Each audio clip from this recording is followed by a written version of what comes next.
Baik, untuk teman-teman, sudah bisa meng-on cam-kan kameranya?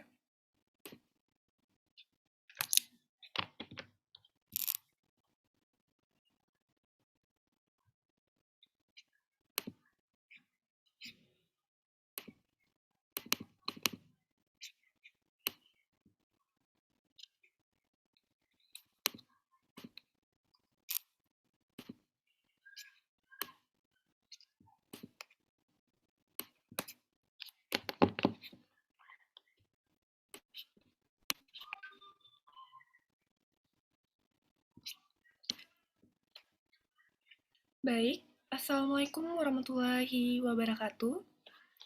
Puji syukur, marilah sama-sama kita ucapkan kehadiran Allah Subhanahu wa Ta'ala yang telah memberikan kita kesempatan, kesehatan, dan sehingga kita dapat berkumpul di Zoom meeting yang berbahagia ini pada hari ini, Minggu 26 Juni 2022.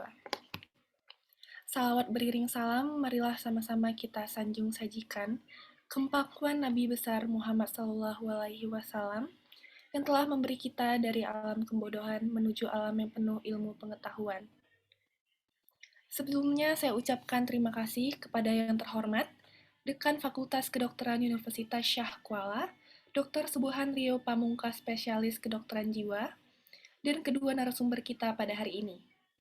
Penghormatan saya kepada Widya Iswara, Ahli Utama Pusat Pengembangan Sumber Daya Manusia Badan Narkotika Nasional, Dr.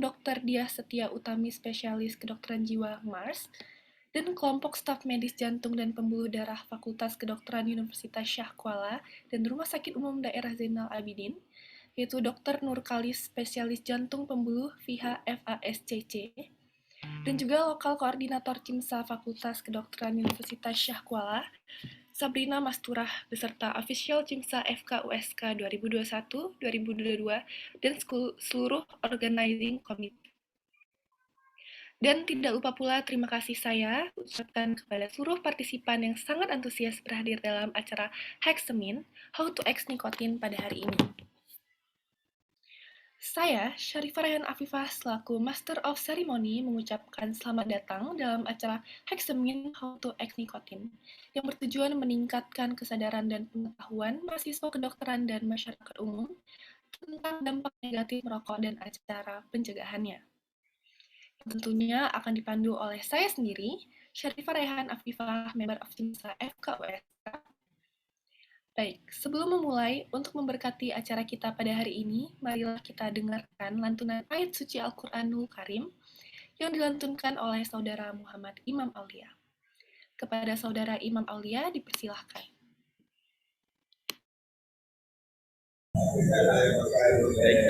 Assalamualaikum warahmatullahi wabarakatuh.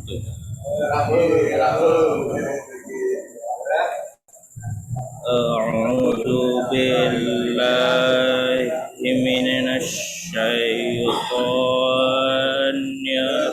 rajim.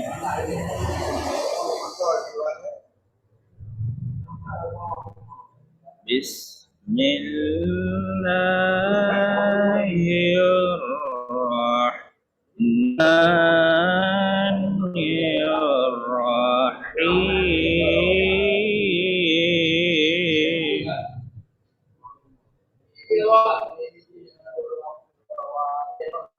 Kadzabat qaumun Nuhinil mursalin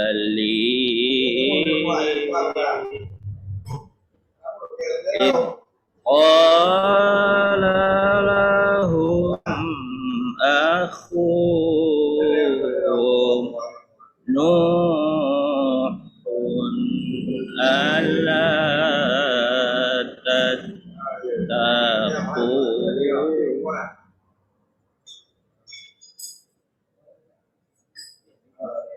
إني لكم رسول أمين فاتقوا الله وأطيعون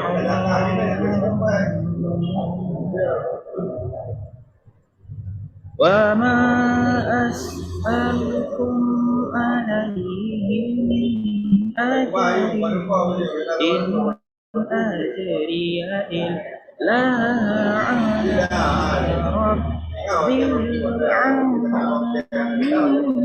العالمين فاتقوا الله أطيعون قالوا أنؤمن لك واتبعك الأرذلون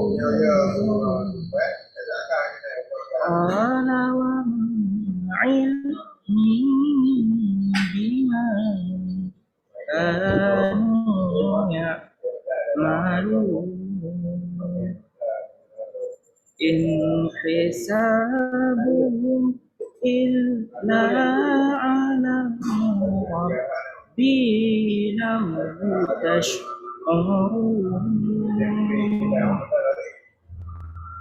صدق الله العظيم. Alhamdulillah, terima kasih kepada Saudara Husaini Al-Farisi yang telah membacakan lantunan suci Al-Quran dengan indah. Untuk sesi selanjutnya, kata sebutan Project Officer yang akan disampaikan oleh Saudari Hani Syahira. Kepada Hani Syahira Permana, dipersilahkan.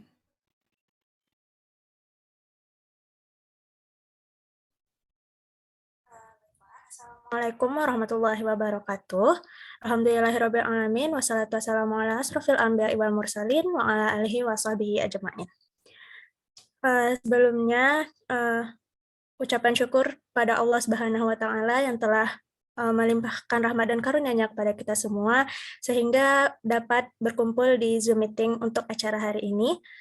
Dan tak lupa pula kita sanjung sajikan salawat dan salam kepada Rasulullah Sallallahu Alaihi Wasallam, Allahumma sholli ala Muhammad wa ala ali Muhammad, yang telah membawa kita dari zaman kebodohan ke zaman yang telah berilmu pengetahuan pada saat ini. Yang terhormat, Wakil Dekan 3 Fakultas Kedokteran Universitas Syah Kuala, Dr. Subhan Rio Pamungkas, spesialis kedokteran jiwa konsultan. Yang terhormat, dua narasumber kita pada hari ini, yaitu Dr. Diah Setia Utami, spesialis kedokteran jiwa Mars, dan Dr. Nur Khalis, spesialis jantung dan pembuluh FIHA FASCC. Yang terhormat, Lokal Koordinator CIMSA Fakultas Kedokteran Universitas Syah Kuala, Saudari Sabrina Masturoh, dan kepada seluruh panitia serta tamu undangan yang telah berhadir di Zoom meeting pada hari ini. Sebelumnya, perkenalkan, saya Hana Syahira Permana, mahasiswa kedokteran dan member dari Skov CIMSA FKUSK yang pada acara ini menjabat sebagai Project Officer dari Hexamine 2022. Hexamine sendiri memiliki kepanjangan How to X Nicotine yang diambil sebagai tema dari acara tahunan Skov CIMSA FKUSK yaitu World No Tobacco Day atau Hari Tanpa Narkoba. Acara ini sendiri sudah diselenggarakan secara offline dan online. Untuk offline-nya telah diselenggarakan pada tanggal 7 Juni 2022 di SMA Negeri 10 Fajar Harapan. Kemudian untuk online insya Allah akan kita lakukan pada hari ini. Dan pada hari ini akan dilakukan sesi talk show bersama dua dokter tadi, yaitu Dr. Dia dan Dr. Nur Khalis. Dalam talk show-nya nanti akan membicarakan seputar dampak negatif rokok, bagaimana dampaknya atau pengaruhnya pada tubuh, dan juga bagaimana cara pencegahan bagi pemakai rokok. Mungkin sekian dari saya. Harapan saya adalah untuk partisipan di sini semuanya bisa mengambil manfaat dari talk show kita pada hari ini. Terima kasih atas kesempatannya. Mohon maaf atas segala kesalahan. Assalamualaikum warahmatullahi wabarakatuh.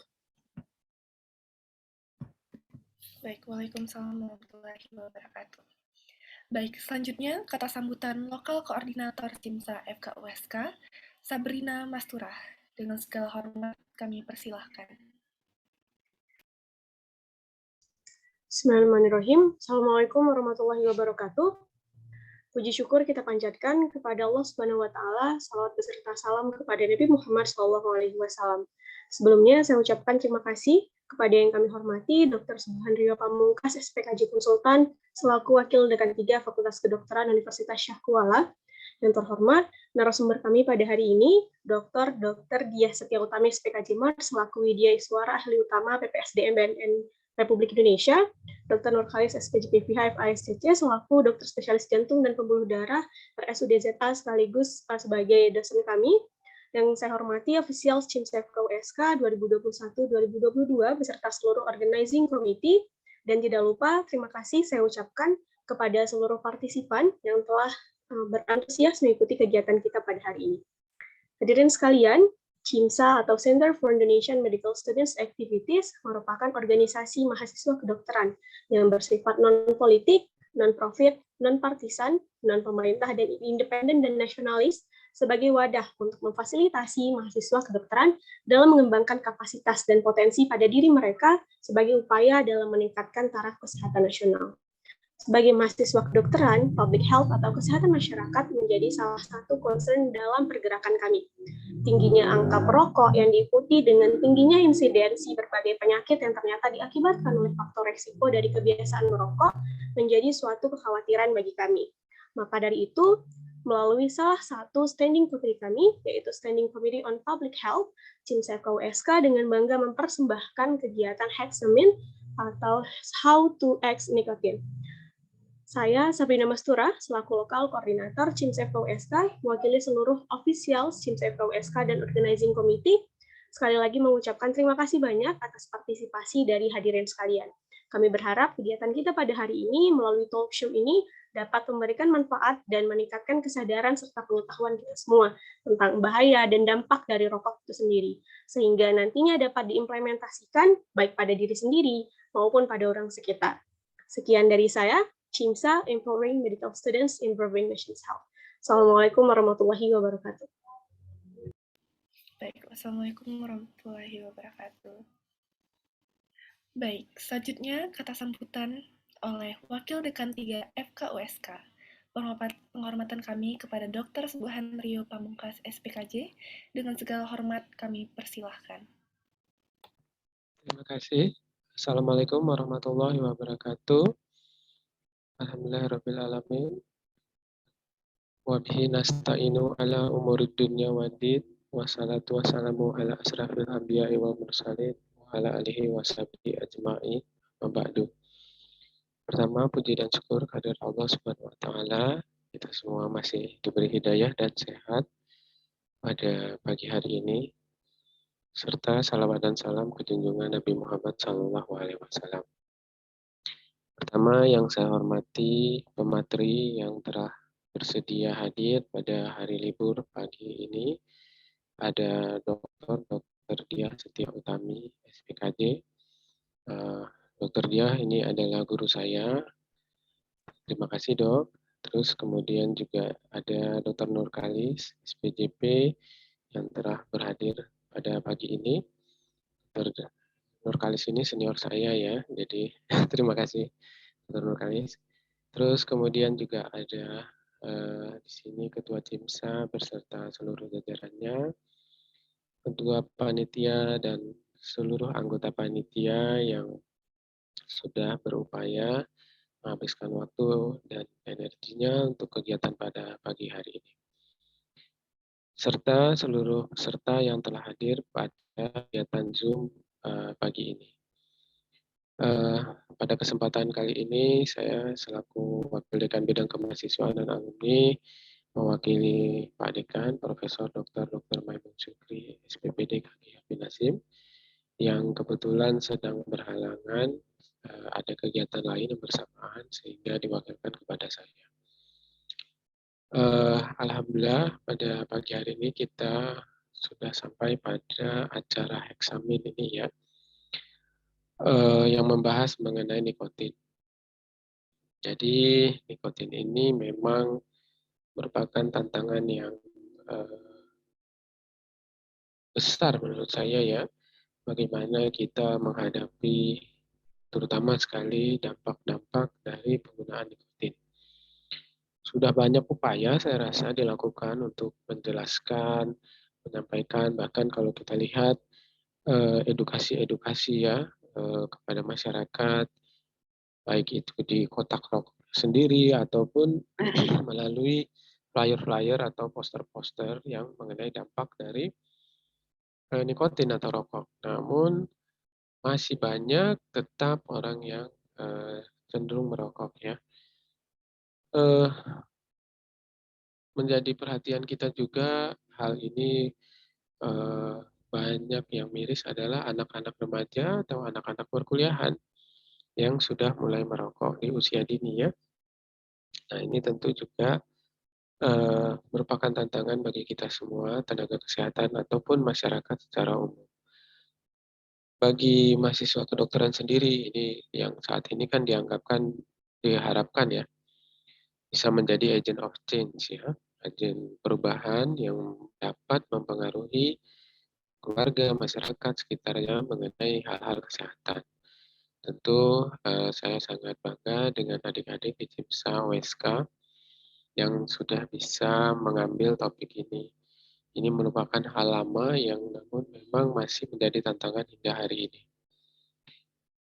Harapan tentunya dengan adanya materi hari ini yang disampaikan oleh Dr. Dia dan Dr. Kalis yang sangat ahli di bidangnya, kita semua dapat belajar fresh, menambah ilmu baru mengenai nikotin atau rokok ini.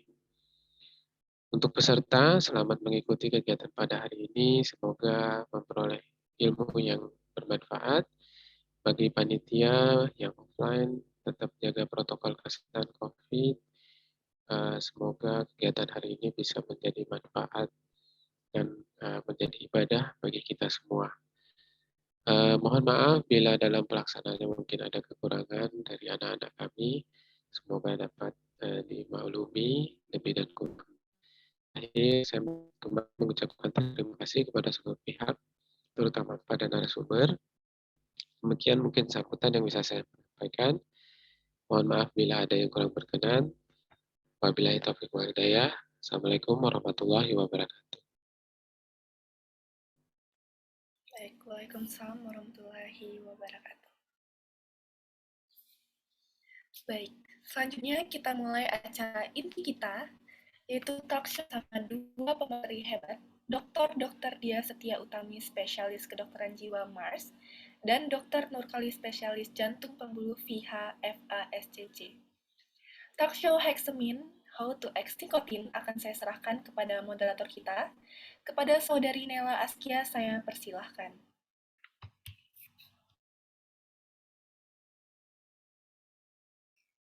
Baik, Assalamualaikum warahmatullahi wabarakatuh. Sebelumnya, terima kasih banyak kepada MC atas kesempatannya. Saya, Nela Askia, member Skuf CIMSA FKUSK, sebagai moderator yang akan memandu jalannya acara pada hari ini. Halo, selamat pagi semuanya. Bagaimana nih kabarnya? Alhamdulillah, sepertinya semuanya sehat ya. Dan semoga kita semua selalu berada dalam lindungan Allah Subhanahu wa Ta'ala. Seperti yang telah kita ketahui, bahwasanya tema talk show kita hari ini yaitu Hexamin, How to X Nikotin, di mana talk show-nya akan berlangsung selama 45 menit, kemudian dilanjutkan sesi tanya jawab selama 15 menit, dengan narasumber yang luar biasa hebat. Sebelumnya, mari kita kenalan dulu dengan narasumber kita hari ini. Baik, untuk narasumber yang pertama yaitu Dr. Dia Setia Utami, spesialis kedokteran jiwa MARS. Assalamualaikum dokter.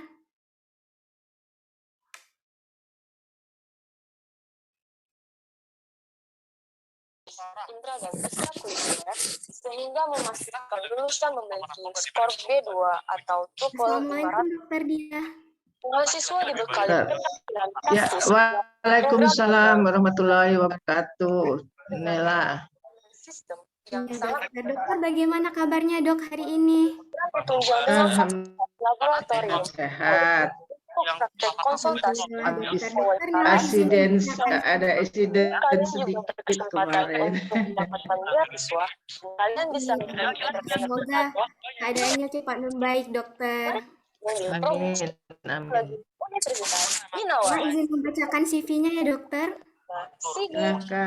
Silakan. Baik, selanjutnya yaitu narasumber kita yang pertama yaitu Dr. Diah Setia Utami, spesialis kedokteran Mars.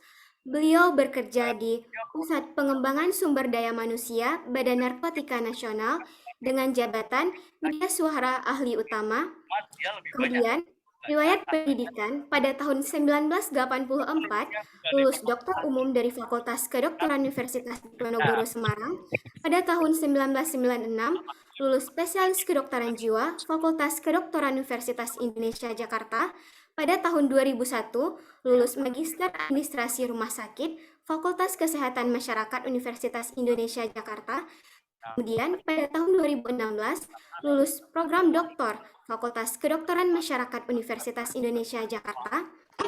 Selanjutnya yaitu organisasi beliau dari tahun 2014 sampai dengan 2019 Ketua Kopri DPB Badan Narkotika Nasional. Kemudian dari tahun 2015 sampai dengan tahun 2022 anggota pengurus Dewan Pengurus Kopri Nasional. Kemudian dari tahun 2016 dengan tahun 2019 Wakil Ketua Perhimpunan Dokter Spesialis Kedokteran Jiwa Indonesia tahun 2019 sampai dengan tahun 2023, Ketua Umum Perhimpunan Dokter Spesialis Kedokteran Jiwa Indonesia, dan selanjutnya dari tahun 2021 sampai dengan saat ini, Chairperson of Indonesia National Capacity Subtenuous Professional.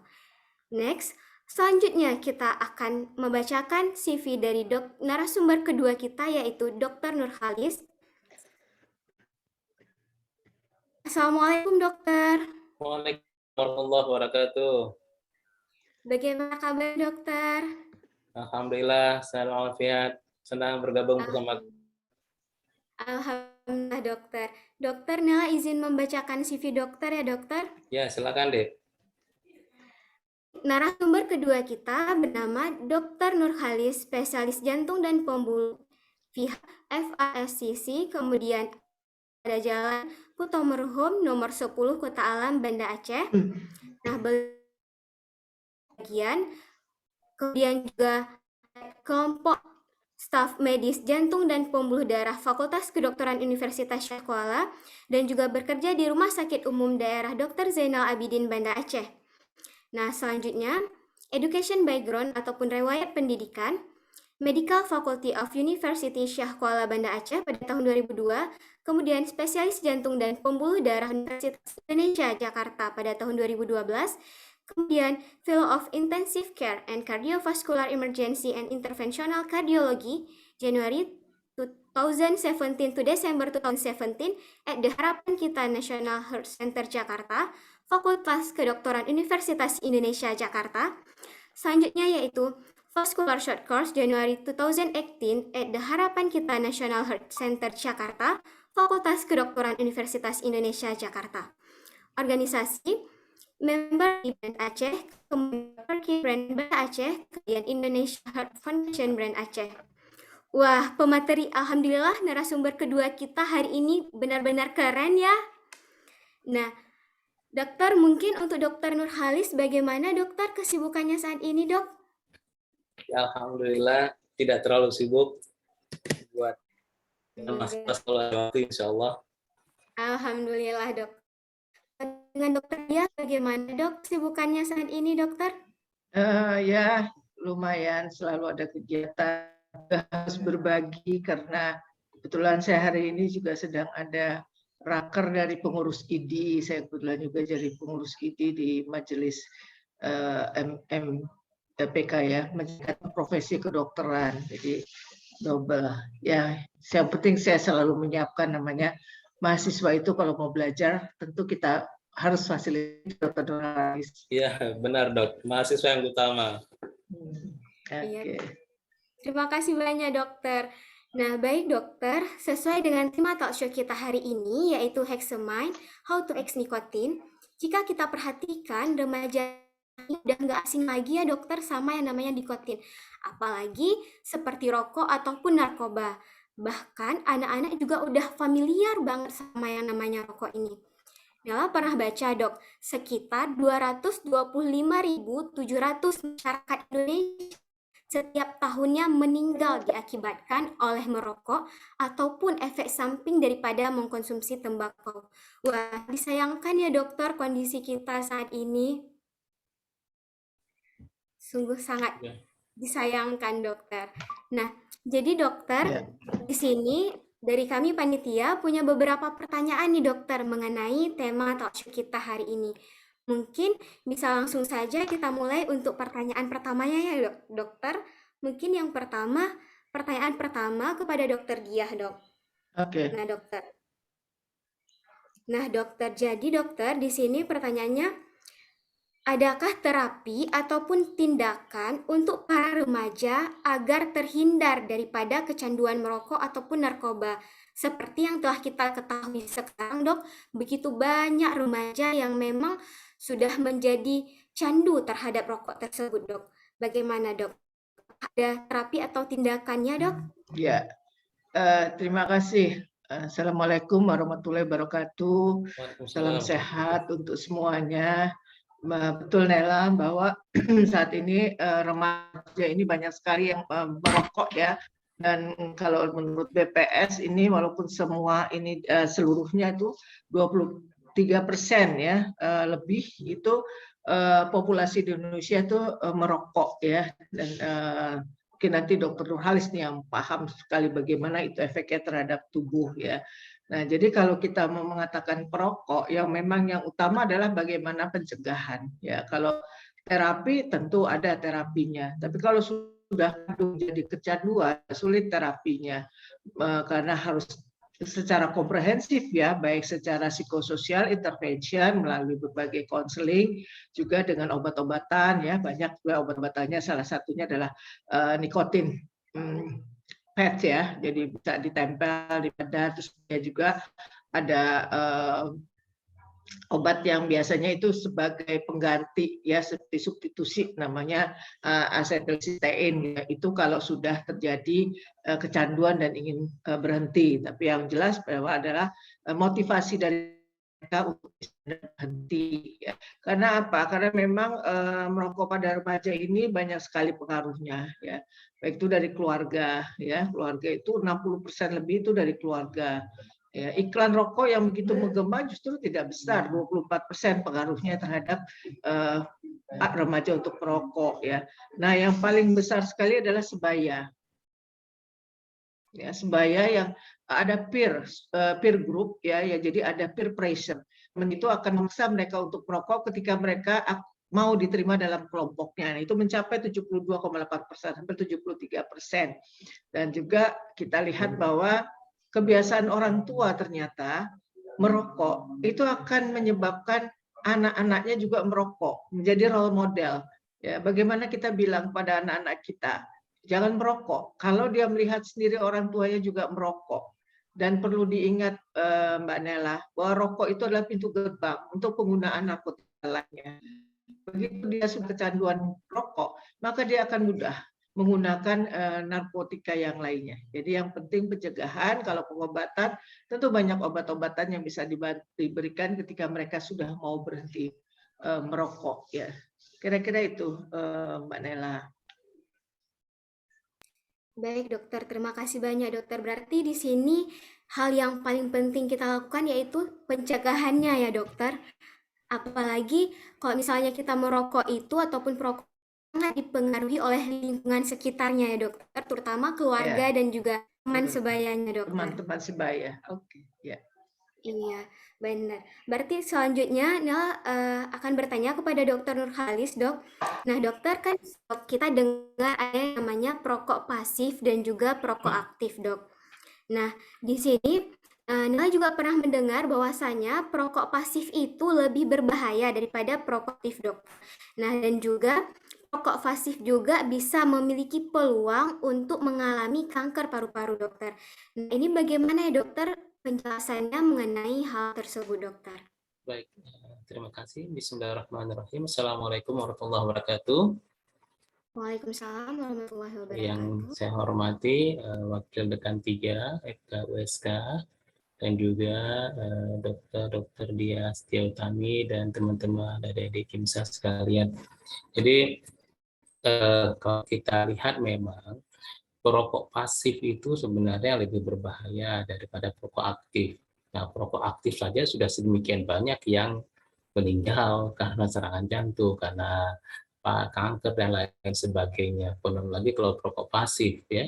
Nah, kenapa perokok pasif itu lebih berbahaya daripada perokok aktif? Itu disebabkan karena asap rokok itu terbagi dua. Ada yang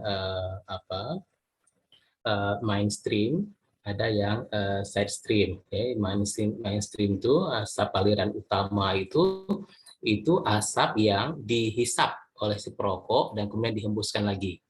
Nah, kemudian ada yang side stream, asap aliran sampingan itu adalah asap yang berasal dari pembakaran rokok itu. Nah, perokok pasif itu cenderung menghirup kedua-duanya, baik asap pembakaran rokok yang side stream maupun asap yang dihembuskan oleh si perokok. Nah, kalau kita lihat dari kadar asap aliran sampingan tadi, yang side stream tadi, itu ternyata kandungannya itu lebih tinggi dibandingkan yang utama ya. Nah, misalnya nikotin itu lebih 2 kali lipat lebih banyak yang side stream tadi.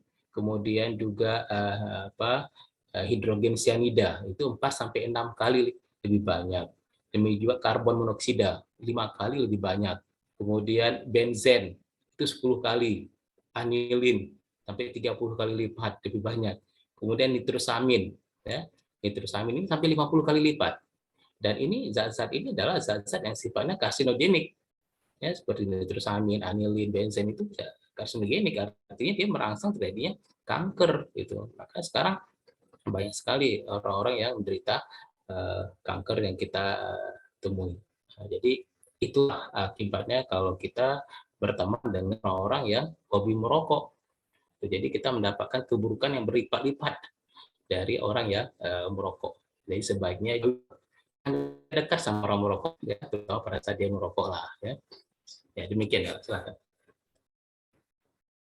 Iya, dokter, berarti sangat berbahaya ya, dokter, baik itu untuk perokoknya sendiri maupun orang yang menghirup asap rokoknya ataupun perokok pasif ya, dokter. Iya. Nah, dokter, jika kan sekarang dokter begitu banyak dokter perokok yang memang aktif saat ini, dokter, di Indonesia. Nah, kita tahu bahwasanya orang yang merokok ini ataupun perokok ini maupun perokok aktif dan perokok pasif dapat menyebabkan kanker paru-paru, dokter. Nah, adakah, dokter, hal yang dapat mengobati efek tersebut ataupun hal yang dapat mengobati kanker paru-paru sehingga paru-parunya kembali ke keadaan sedia kala, dokter, untuk orang yang terkena efek samping daripada merokok, dokter? Mungkin boleh kepada Dokter Nurhalis, dok? Iya, baik. Terima kasih. Kalau ditanya apakah kemudian dia bisa diobatin dan kembali normal lagi, nah ini jawabannya tidak, gitu. Jadi tidak mungkin paru-paru yang sudah sedemikian sudah mengalami kanker kemudian bisa kita normalkan kembali, itu nggak mungkin, deh. Ya, jangankan mengalami kanker, ya, tingkat misalnya dia mengalami PPOK saja, itu sudah sangat menyedihkan sekali. Ya, paru PPOK di mana terjadi emfisema tulang, ya, fungsi respirasi paru-paru yang sudah sedemikian buruk. Nah, itu banyak pasien-pasien kita rawat itu oleh teman sejawat bagian paru itu masuk dalam keadaan sesak berat, pulang pun masih dalam keadaan sesak karena memang tidak mungkin dinormalkan lagi. Nah, kemudian terhadap kanker paru, ya, bagaimana mungkin kita normal? 90% kematian pada perokok itu akibat kanker paru, 90%, gitu, ya. Nah, jadi nggak mungkin gitu, ya. Dan 1 dari 5 perokok berat itu meninggal karena kanker paru, ya. Perokok berat itu lebih dari 15 batang. Dan 1 dari 10 orang perokok sedang itu meninggal karena kanker paru. Jadi memang kematian akibat kanker paru pada perokok itu tinggi sekali. Jadi ya bisa dikatakan memang tidak mungkin. Ya mungkin ya di saat-saat akhir kehidupan kayak gitu mungkin lebih bagus fokusnya kepada taubat, dan mudah-mudahan masih ada kesempatan untuk husnul khatimah lah dengan taubatnya. Itu saja deh. Ya, baik dokter. Berarti memang untuk mengembalikan paru-paru yang memang sudah terkena efek samping dari merokok itu sangat mustahil ya dokter. Apalagi kematian terbesarnya diakibatkan oleh kanker paru-paru itu sendiri ya dokter. Ya, jadi memang prinsip itu ya kalau yang memang dia belum lama merokok, ya masih sekedar sebatas coba-coba, kemudian menyadari keburukan rokok itu insya Allah masih bisa recovery lah ya. Tapi kalau sudah merokok sekian lama, apalagi sudah mengalami PPOK, sudah mengalami kanker paru, itu nggak mungkin dinormalkan lagi. Iya, baik dokter. Berarti alangkah baiknya kita cegah saja dulu ya dokter sebelum masuk ke dalam hal yang memang sangat membahayakan ya dokter. Nah, mungkin selanjutnya kepada dokter Diah, dokter. Nah, sekarang dokter di kalangan remaja saat ini kan juga banyak dokter rokok elektrik dokter, selain dengan rokok yang biasanya. Nah, apakah rokok elektrik ini lebih aman kita gunakan daripada rokok biasanya dokter atau sama saja dokter? Terima kasih dokter. Ya, makasih pertanyaannya. Biasanya memang seorang pecandu itu selalu meminimalis ya, meminimize, itu salah satu bentuk defense ya, pada hal-hal yang memang tetap mau dia gunakan. Jadi sebetulnya vaping ya atau rokok vape itu sama saja ya dengan menggunakan rokok dengan tembakau. Ya, bahkan banyak sekali senyawa-senyawa organik yang ada di dalam vape itu, karena isinya kan cairan ya, jadi sudah percampuran cairan. Ternyata itu bisa menimbulkan senyawa itu mudah menguap, dan itu bisa menimbulkan gangguan pada saluran pernafasan seperti iritasi tenggorok, hidung, mata ya, dan juga efek samping yang bisa ditimbulkan dari zat volatile tadi ya, yang mudah menguap, itu bisa sakit kepala ya, mual-mual. Kemudian juga kita tidak pernah tahu isi dari cairan yang ada di dalam yang dijual itu ya, di dalam cairan untuk HP tadi ya, dan ternyata itu banyak sekali bahan-bahan kimianya ya.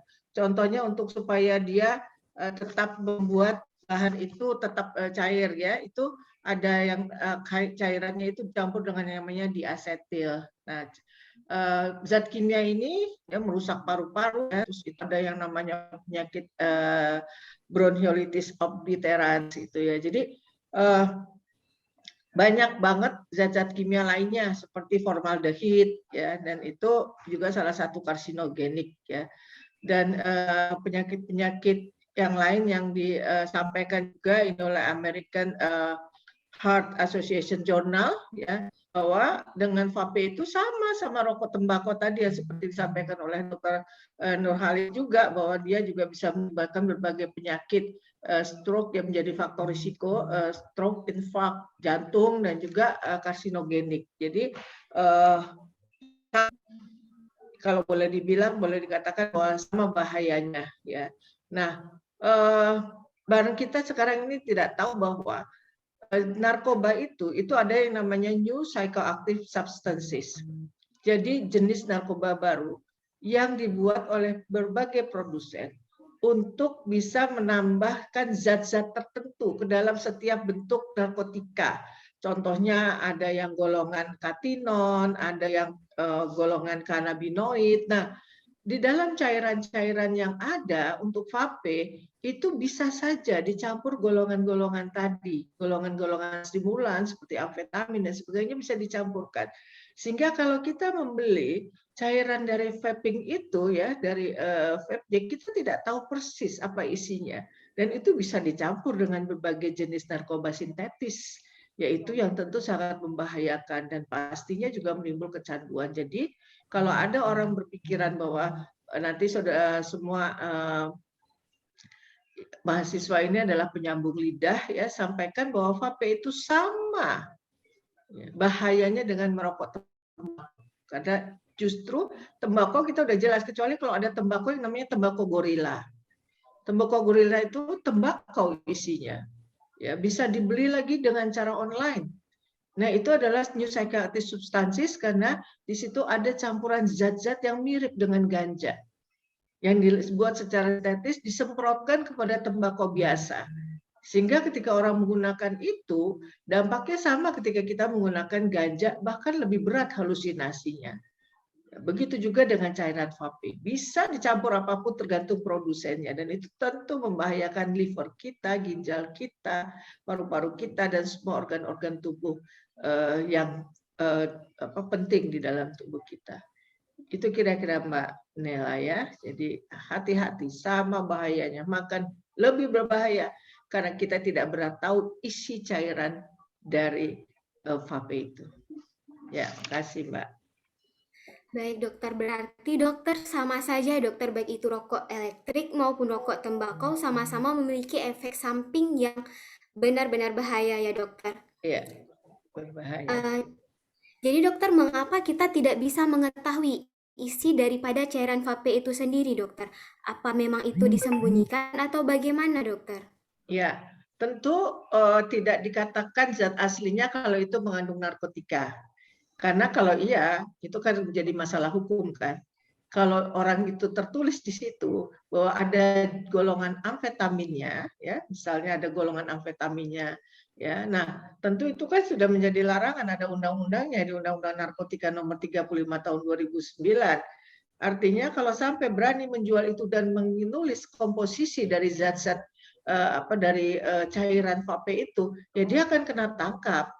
Ya, karena ada di dalam undang-undangnya. Begitu juga kalau golongan kanabinoid, maka tidak pernah ditulis secara langsung. Seolah-olah ini adalah rasa stroberi, ini adalah rasa melati, ini adalah rasa blueberry, whatever lah, ya, dengan flavor-flavor tertentu. Tapi isinya bisa saja golongan-golongan sintetis dari narkotika. Nggak berani nulis, ya, kalau jualan ya ditangkap semuanya lah. Ya, jadi memang disembunyikan karena itu barang yang ilegal yang dilarang oleh pemerintah. Jadi nggak ada yang ditulis aslinya. Tapi saya yakin banyak sekali itu dicampur dengan zat-zat sintetis narkotika. Gitu, Mbak Nela. Baik dokter, terima kasih banyak dokter. Nah, jika kita lihat sekarang banyak orang di sekeliling kita ataupun masyarakat kita beranggapan bahwasanya di saat mereka mengonsumsi rokok ataupun mereka menjadi perokok aktif, nah di saat kita mengatakan ataupun kita mengedukasi mereka untuk tidak merokok ataupun memberikan efek samping daripada merokok, mereka banyak yang beranggapan bahwasanya, oh buktinya ini saya masih baik-baik saja, buktinya saya ini masih tidak sakit, tidak kenapa-napa. Bahkan seperti yang bahkan telah kita ketahui dok, bahwasanya efek samping daripada merokok itu mungkin tidak akan langsung kita dapatkan saat itu juga. Nah, dia mungkin berefek beberapa tahun ke depannya. Nah, mengapa dokter merokok itu efek sampingnya terjadi di beberapa tahun ke depannya? Mungkin boleh kepada dokter Nurhalis, dok? Ya, baik. Terima kasih, Nela. Jadi, bagus sekali pertanyaannya ya. Karena memang kebanyakan asumsi masyarakat kita itu demikian, dan ini sebenarnya asumsi yang menyesatkan, ini asumsi yang salah besar gitu ya, karena efek rokok itu ada efek yang segera terjadi, ada efek jangka pendek dan ada efek jangka panjang. Nah, apa saja efek jangka pendek yang terjadi? Ya, yang pertama sekali adalah meningkatkan denyut jantung, meningkatkan tekanan darah, itu segera terjadi. Gitu. Makanya sekarang ini sudah mulai banyak yang mengalami serangan jantung itu di usia muda. Pasien kita yang paling muda itu 23 tahun, 24 tahun, 27 tahun. Itu kan masih sangat muda untuk mengalami sakit serangan jantung. Ya. Kemudian juga efek yang segera dirasakan oleh perokok, nafsu makannya menurun. Nah, sehingga coba lihat itu perokok itu rata-rata mereka kurus. Ya, kurus kurang gizi gitu. Karena memang nafsu makan sudah mulai berkurang. Kemudian juga kemampuan kelenturan, ya, fungsi fungsi relaksasi otot jantungnya itu juga segera terjadi. Jadi jantungnya lebih kaku, terjadi gangguan diastolik dari jantungnya, ya. Kemudian juga bisa terjadi penurunan sirkulasi darah ya ke ujung-ujung jari, ya.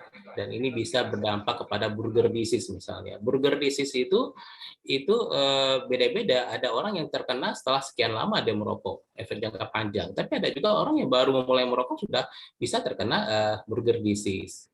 Nah, kemudian berkurangnya rasa pengecap dan berbau, membau, ya itu juga sudah segera terjadi. Nah, jadi tidak benar kalau dikatakan bahwa lama nanti baru terjadi, gitu. Memang setiap orang itu dampak dari rokok itu berbeda-beda. Ya.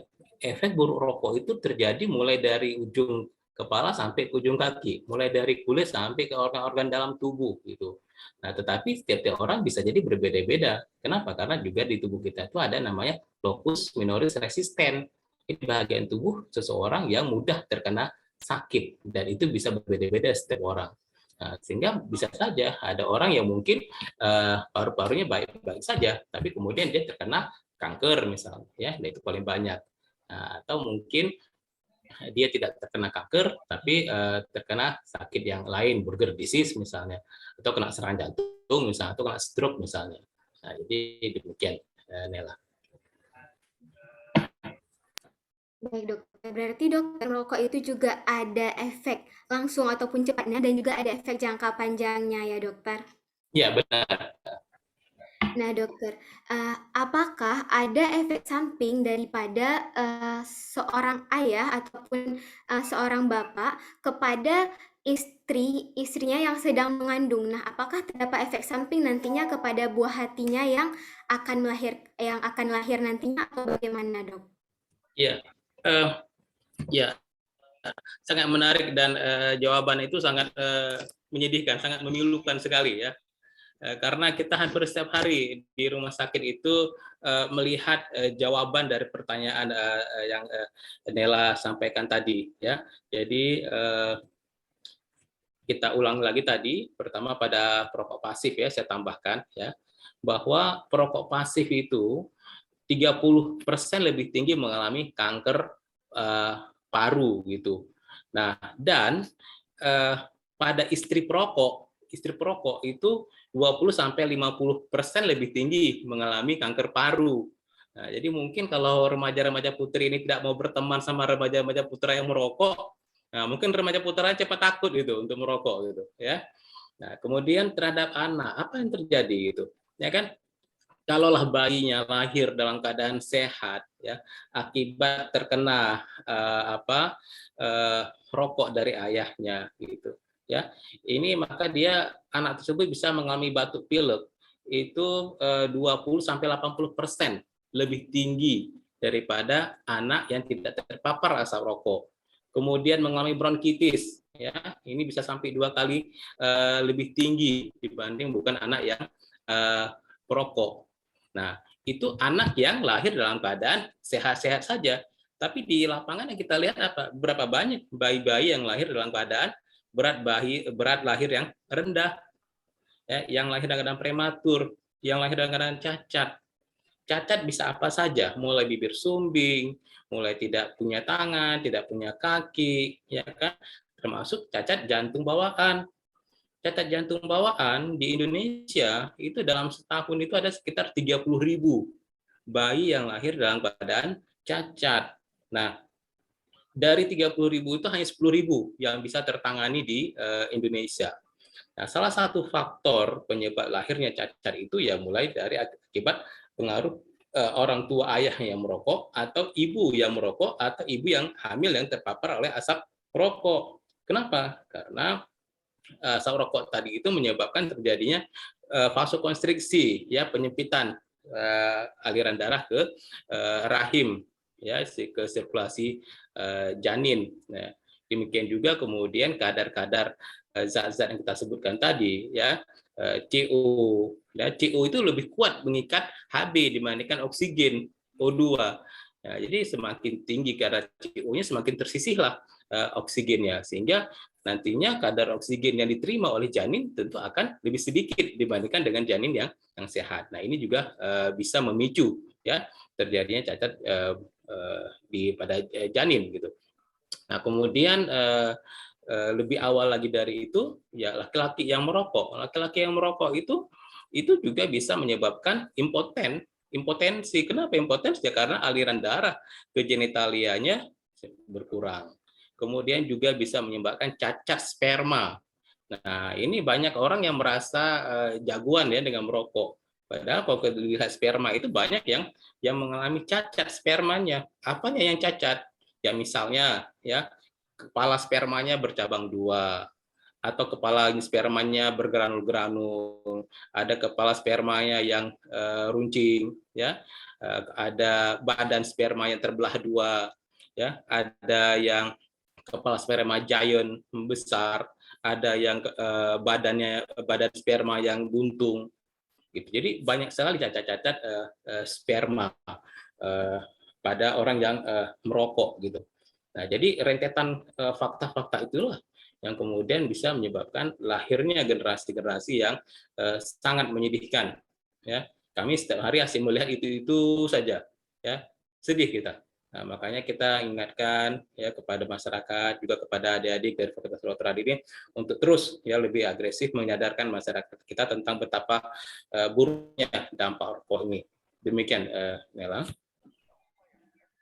Baik dokter, berarti sangat disayangkan ya dokter, memang efek daripada merokok ini tidak hanya untuk perokoknya sendiri, kemudian perokok pasif, bahkan kepada buah hati yang masih dalam kandungan juga dapat berefek ya dokter? Benar. Iya. Baik dokter, mungkin selanjutnya Nel juga akan bertanya dokter kepada dokter Dia.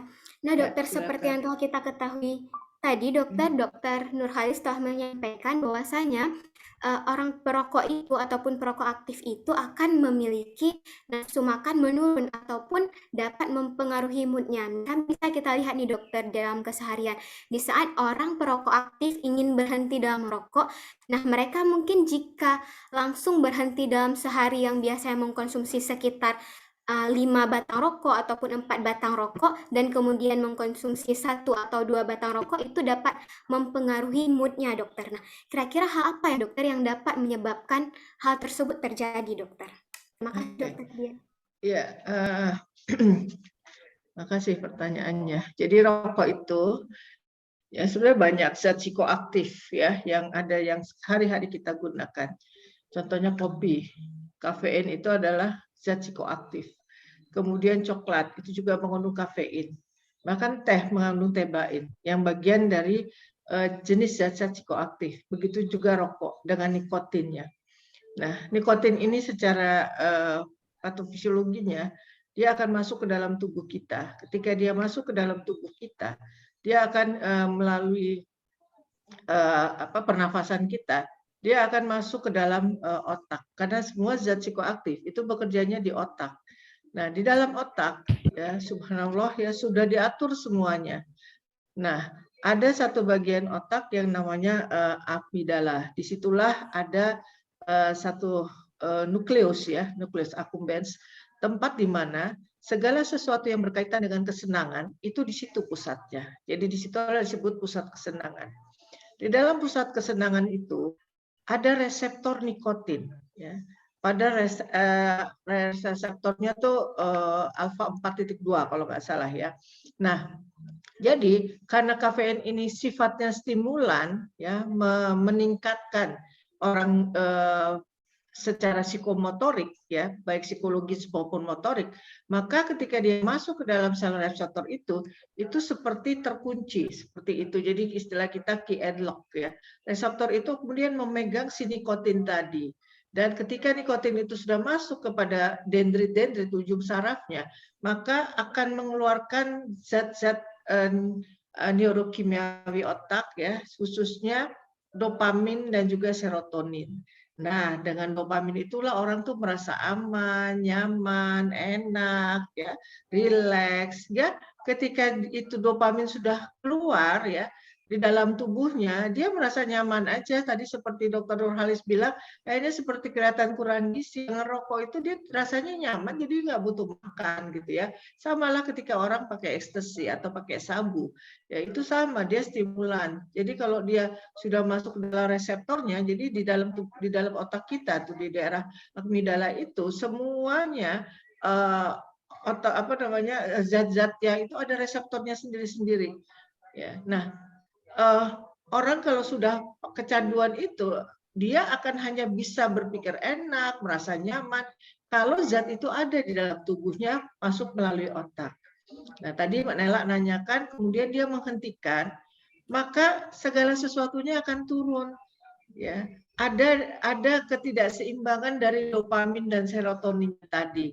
Orang itu menjadi rasanya kok lemas, malas ya. Coba deh ya, adik-adik mahasiswa ini kan sering banyak sekali anak-anak mahasiswa kalian, anak-anak mahasiswa ini seringkali kalau dia mau belajar banyak ujian SKS ya, sistem kebut semalam, kopi bercangkir ada di depannya. Ya, rasanya kalau minum kopi lebih kuat, melek, lebih gampang mikir. Nah, itu awalnya juga sama. Ya, sama dengan menggunakan rokok ya ceritanya itu. Jadi dia lebih enak. Makanya kalau kita melihat ketika orang dalam kondisi ya atau dalam kondisi sesuatu ada beban ya yang dia harus mengerjakan, rokoknya makin banyak karena membuat dia tadi dopaminnya keluar jadi tenang. Nah, ketika suatu hari dikurangi jumlah rokok yang biasanya dia 1 bungkus jadi setengah bungkus, maka dopaminnya jadi imbalance. Karena selama ini dopamin itu diaktifkan dengan nikotin tadi. Ya, ada namanya jadinya kekurangan dopamin, ya kekurangan dopamin dalam otak itu. Ya, nah, ketika di dalam otak terjadi kekurangan dopamin, maka orang akan menurun, moodnya menurun, tidak bergairah lagi, rasanya tidak nyaman, ada gelisah, ada cemas, maka dia akan mencari lagi rokok itu untuk supaya dia merasa nyaman lagi, ya.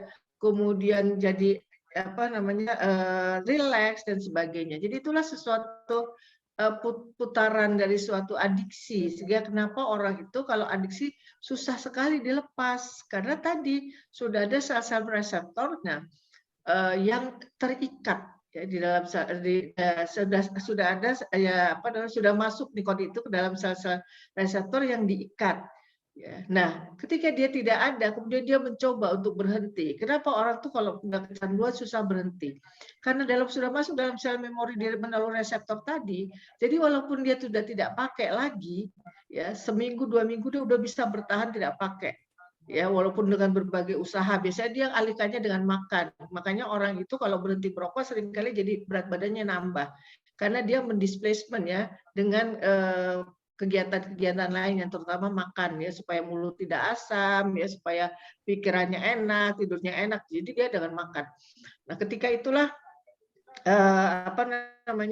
seorang yang sudah kecanduan ya, berat banget untuk melepas itu karena tadi sudah ada ikatan di sel memori dan gampang sekali jatuh.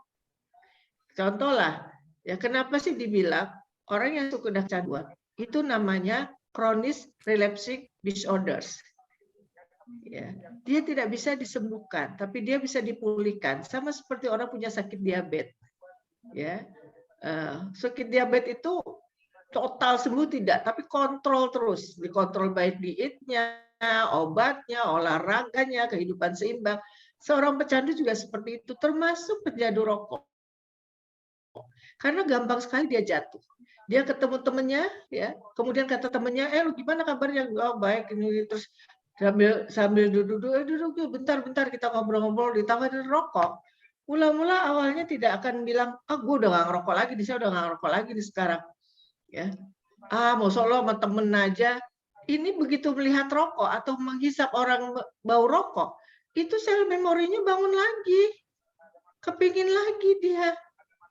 Terus di dalam pikirannya selalu berkata gini, nggak apa-apa kali aku mau nyoba lagi, seisep 2 isep kan nggak masalah. Mulai lagi. Dari seisep 2 isep tadilah memorinya dia aktif lagi. Maka akan menjadi 5 isap, 1 batang, 2 batang langsung naik terus. Nah inilah makanya beratnya memutus seorang kecanduan, maka perlu satu istilahnya adalah satu perawatan yang komprehensif ya, karena tadi seperti itu. Jadi memang timbul gejala-gejala, istilah kita adalah withdrawal syndrome ya, gejala putus tobako atau nikotin. Itu juga cukup berat buat orang yang sudah kecanduan. Jadi gitulah kira-kira perputarannya, kenapa susah melepaskan rokok bagi yang sudah kecanduan. Seperti itu, Mbak Nela. Baik, dokter. Terima kasih banyak, dokter. Nah, sebelumnya Nela ingin mengingatkan kembali kepada seluruh peserta bahwasanya nanti di akhir kita akan membuka sesi tanya jawab ya. Nah, bagi 5 pertanyaan pertama ataupun 5 penanya pertama akan diberikan hadiah, akan mendapatkan hadiah. Oleh karena itu, untuk pertanyaannya boleh disiapkan dari sekarang, boleh raise hand ataupun nanti dikirimkan melalui chat Zoom pada saat sesi tanya jawab dimulai. Baik, selanjutnya kita lanjutkan kembali ke dalam sesi talk show-nya. Nah, mungkin pertanyaan selanjutnya kepada Dr. Nurhalis, Dok. Nah, sekarang banyak juga dokter kita dengar di kalangan remaja, terutama di kalangan pemuda, mereka beranggapan bahwasanya dengan merokok itu dapat menyebabkan berubahnya suara, dokter.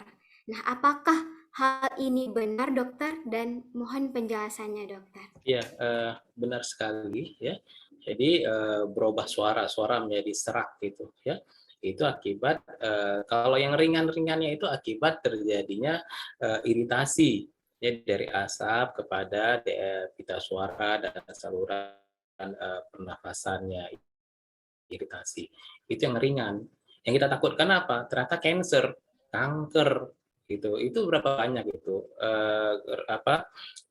pasien-pasien kita di usia muda itu terpaksa kan di tracheostomi, dibuat lubang di lehernya itu.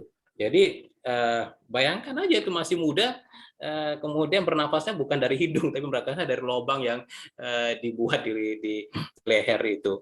Ya, sebuah pemandangan yang sangat sangat memilukan ketika saya lihat ada seorang anak muda ya pakai shawl gitu tutup leher datang ke UGD, kirain buat apa? Rupanya hanya untuk mendekati, butuh suction untuk mensuction lendir yang ada di itunya, di tracheostomia itu. Ya, itu kan sedih sekali ya. Nah, jadi dan itu banyak kejadiannya gitu. Jadi ya kalau ringan-ringannya mungkin hanya karena iritasi dari asap rokok itu. Tapi yang paling kita takutkan adalah terjadinya kanker. Dan pada setiap orang itu beda-beda kapan munculnya kanker itu. Ada yang mungkin baru 20 tahun ke depan, atau mungkin 10 tahun ke depan, ada mungkin 5 tahun ke depan, atau seperti burger tadi. Ya, tidak bisa kita pastikan. Bisa jadi dalam masih tahap baru memulai merokok sudah kena burger. Ya, demikian ya. Baik, dokter. Terima kasih banyak, dokter, atas penjelasannya. Mungkin ini pertanyaan yang terakhir pada sesi talk show kita, mengingat waktunya akan segera selesai. Mungkin selanjutnya pertanyaan yang terakhirnya kepada dokter Dia. Seperti yang dokter katakan tadi, dok, bahwasanya orang yang sudah merokok itu dapat menyebabkan kecanduan terhadap rokok tersebut. Nah, bagaimana ataupun hal apa yang kita lakukan untuk dapat mengurangi kecanduan terhadap merokok, dokter? Terima kasih. Ya, kita lihat kalau kita sebut sudah kecanduan, itu artinya sudah harus mendapatkan intervensi. Ya, tadi yang saya katakan medis maupun psikososial ya, karena orang tuh motivasinya kan berubah-ubah ya. Kadang iya dia bilang iya, tapi nanti sedikit-sedikit ada masalah, terus dia pakai rokok lagi ya, atau pakai narkoba lagi. Jadi memang harus ada intervensi yang spesifik ya untuk individu, tergantung dari bagaimana apa masalah yang menyebabkan dia tidak bisa lepas dari rokok. Ya, nah kalau memang mereka sudah mengalami kecanduan, ya dua hal. Jadi nanti pengobatannya secara farmakoterapi ya. Farmakoterapi tadi seperti saya sebutkan ada beberapa jenis obat ya, juga bisa juga dikasih obat simptomatis ya, misalnya mengalami kecemasan, sulit tidur, rasa tidak nyaman ketika dia putus rokok, maka dia diperlukan obat-obat yang berkaitan dengan perasaannya tadi. Bisa dikasih antidepresan, bisa dikasih anti ansietas ya. Dan kalau untuk rokoknya sendiri tadi bisa dikasih nicotine replacement pads ya, seperti plester yang ditempel di bagian tubuhnya, atau juga obat-obat kalau ada di Australia itu ada bupropion namanya ya, tapi kalau di sini kita nggak ada. Tapi kita di sini juga bisa kalau obat istilahnya tuh kalau orang sakit paru-paru itu dia menggunakan asetil N-acetilamid, kok lupa sih jadi saya. Flumosil itu apa ya isinya ya? Kalau ininya ya, ya N-acetyl. Nah itu ya asetilsistein ya, lupa. Nah itu bisa membantu ternyata melepas ikatan karena di situ ada asetilkolin reseptor ya yang terkait dengan nikotin ini. Nah, itu bisa membantu melepas itu. Jadi tergantung dari bagaimana nanti kondisi dia ya, tentu melalui asesmen. Jadi nanti ada penilaian skala untuk tinggi rendahnya kecanduan terhadap rokok. Nanti skalanya itu yang menentukan intervensi apa yang diperlukan. Apakah cukup dengan intervensi psikososial ya, dengan berbagai psikoterapi, konseling ya, motivational interviewing, atau mungkin cognitive behavioral therapy seperti itu, atau memang sudah perlu obat-obatan ya. Ya, jadi kalau kita ada teman merokok ya, kita memang yang pertama tadi kata Dokter Nurhalis kan ya, nanti jadi apa namanya perokok pasif ya, dan ini terjadi sekali sama kakak ipar saya ya, saya ingat banget dia tidak perokok, tapi teman kantornya merokok, dan ketika dia harus lembur di kantor itu sampai malam-malam ya, bersama teman laki-lakinya perokok semua. Nah kemudian pada suatu hari dia sudah masuk ke stadium pertama dibilang TBC, tapi ketika diperiksa beneran sudah masuk dalam stadium 4 ya, hanya bertahan hampir 2 tahun lah, kemudian meninggal ya karena kanker paru. Dia dianggap sebagai perokok pasif ternyata ya. Nah itu yang penting. Jadi kita kalau teman kita ada yang merokok dan sebagainya, tadi benar ya kata Dokter Nurhalis ya, kalau wanita-wanita ini menolak kalau mau pacaran syaratnya nggak merokok ya. Kalau bilang aja, saya kalau dekat kamu seperti menyium asbak ya, karena asbak kan baunya nggak enak gitu ya. Nah itu yang harus kita juga asertif ya, kita asertif untuk menolak mereka dekat kita ya, tapi bukan berarti mengucilkan, artinya kita tetap ingatkan. Nah teman-teman ini mungkin nanti dari sini bisa membuat satu kelompok-kelompok kecil, membuat diskusi kelompok tentang nikotin ini, tentang rokok ini ya.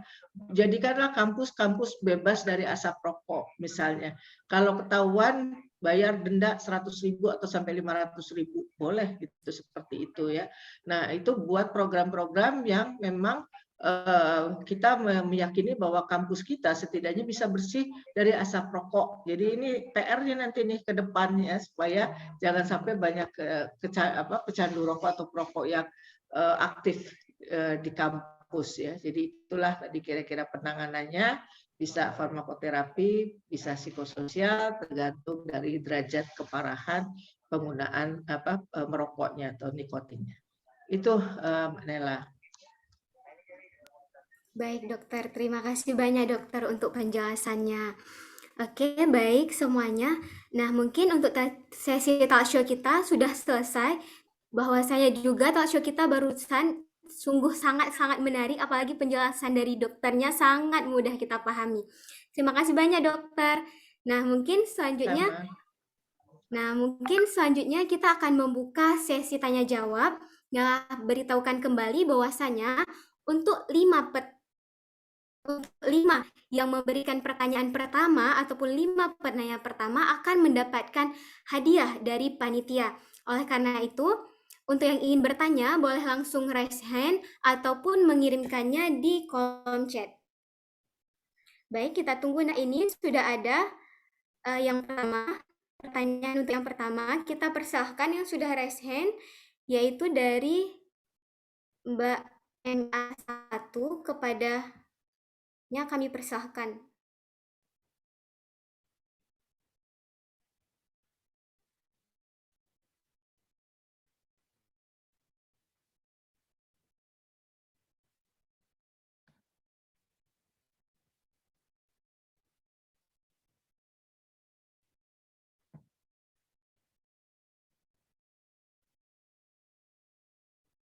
buka itu. Apa jangan-jangan raise hand-nya kepencet itu.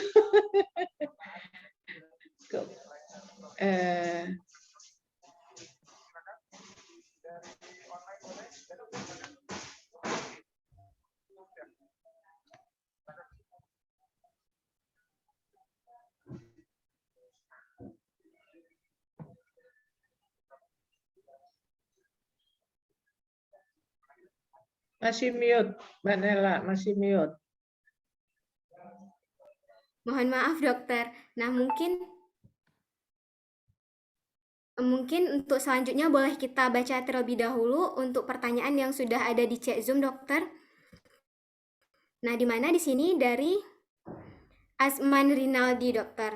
Nah, beliau bertanya, Assalamualaikum, perkenalkan saya Asman Rinaldi.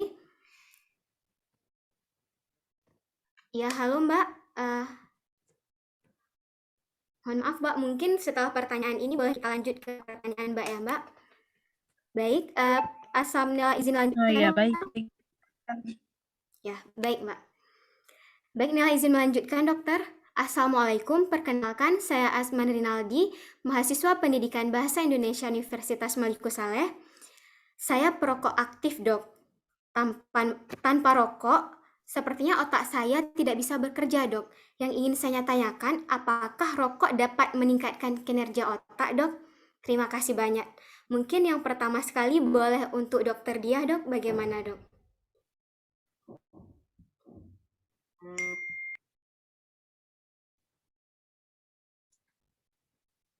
Dokter Dia masih di unmute itu? Belum?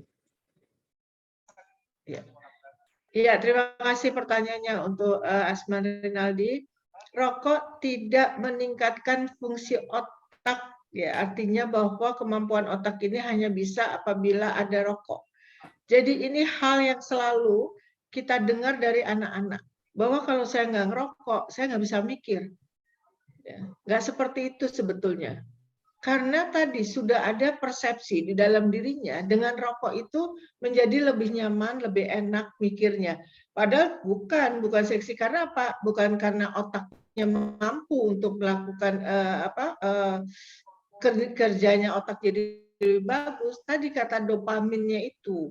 Ya, dan dopamin itu harus seimbang, nggak boleh berlebihan terus. Makanya nanti begitu nggak pakai rokok, dopaminnya nggak bisa keluar, akhirnya jadi kita kayak nggak bisa kerja gitu, kayak nggak bisa berpikir. Nah, yang bahaya bila karena dopamin ini terus paksa oleh rokok tadi, suatu hari otak kita mampu mengeluarkan secara otomatis. Ya, jadi memang otak ini sudah subhanallah, Allah itu sudah mengatur segalanya dengan sebaik-baiknya. Jadi dopamin, serotonin, epinefrin, endorfin, semua zat-zat kimiawi otak atau neurotransmitter itu keluarnya sudah diatur oleh otak. Tapi karena kita sudah kecanduan seolah-olah tanpa rokok kita tidak bisa bekerja. Sebetulnya itu salah, justru dengan rokok itulah membuat otak kita akhirnya tidak bisa berfungsi penuh. Ya, karena sangat tergantung, keluarnya dopamin itu sangat tergantung nikotinnya. Nah, ini yang harusnya kita ganti, kita ubah mindset kita. Ya, jadi sebaiknya buat Pak Asman Rinaldi mulailah untuk berusaha yakin 100% saya bisa berhenti rokok karena Tuhan sudah memberikan semua kimiawi otak itu secara otomatis keluar dari tubuh kita, dari otak kita ketika kita menghadapi suatu situasi. Ya, jadi kalau kapan harus senang dia akan keluar, kapan harus sedih dia juga akan turun. Nah, ini kalau udah pakai rokok atau narkoba lainnya. Nah, itu ya. Jadi bukan menambah otak, tapi meningkatkan dopamin tadi yang menimbulkan rasanya lebih nyaman aja. Seperti itu, Mbak. Nah, terima kasih. Baik, terima kasih banyak dokter atas jawabannya. Bagaimana kepada saudara Asman Rinaldi? Insya Allah jawabannya sangat dapat mudah dipahami ya. Baik, kita lanjutkan saja untuk pertanyaan selanjutnya, mengingat juga waktunya hampir selesai. Mungkin selanjutnya boleh kepada Kak Devi. Kami persilakan Kak kepada Kakak.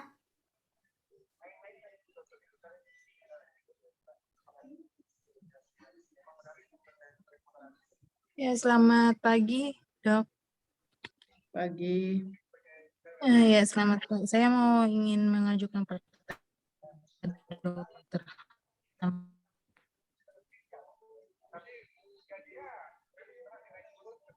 Putus-putus ya suaranya ya.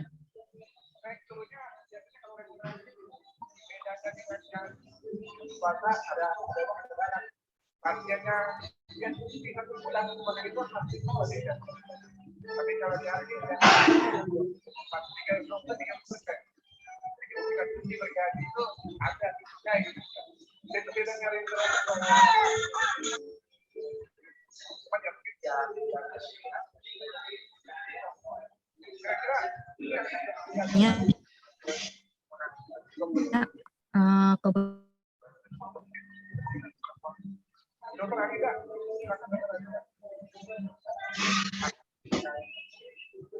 Sepertinya Kak Desinya terkeluar, jadi langsung saja mungkin kita lanjutkan ke pertanyaan selanjutnya, dokter. Nah, jadi pertanyaan selanjutnya dari Farhan, dokter. Ya, Kak. Mohon maaf, Kak, jika memang Kakak terkendala di jaringan, boleh melalui chat Zoom, Kak, untuk pertanyaannya. Atau bagaimana, Kak? Atau kira-kira sudah bisa, Kak?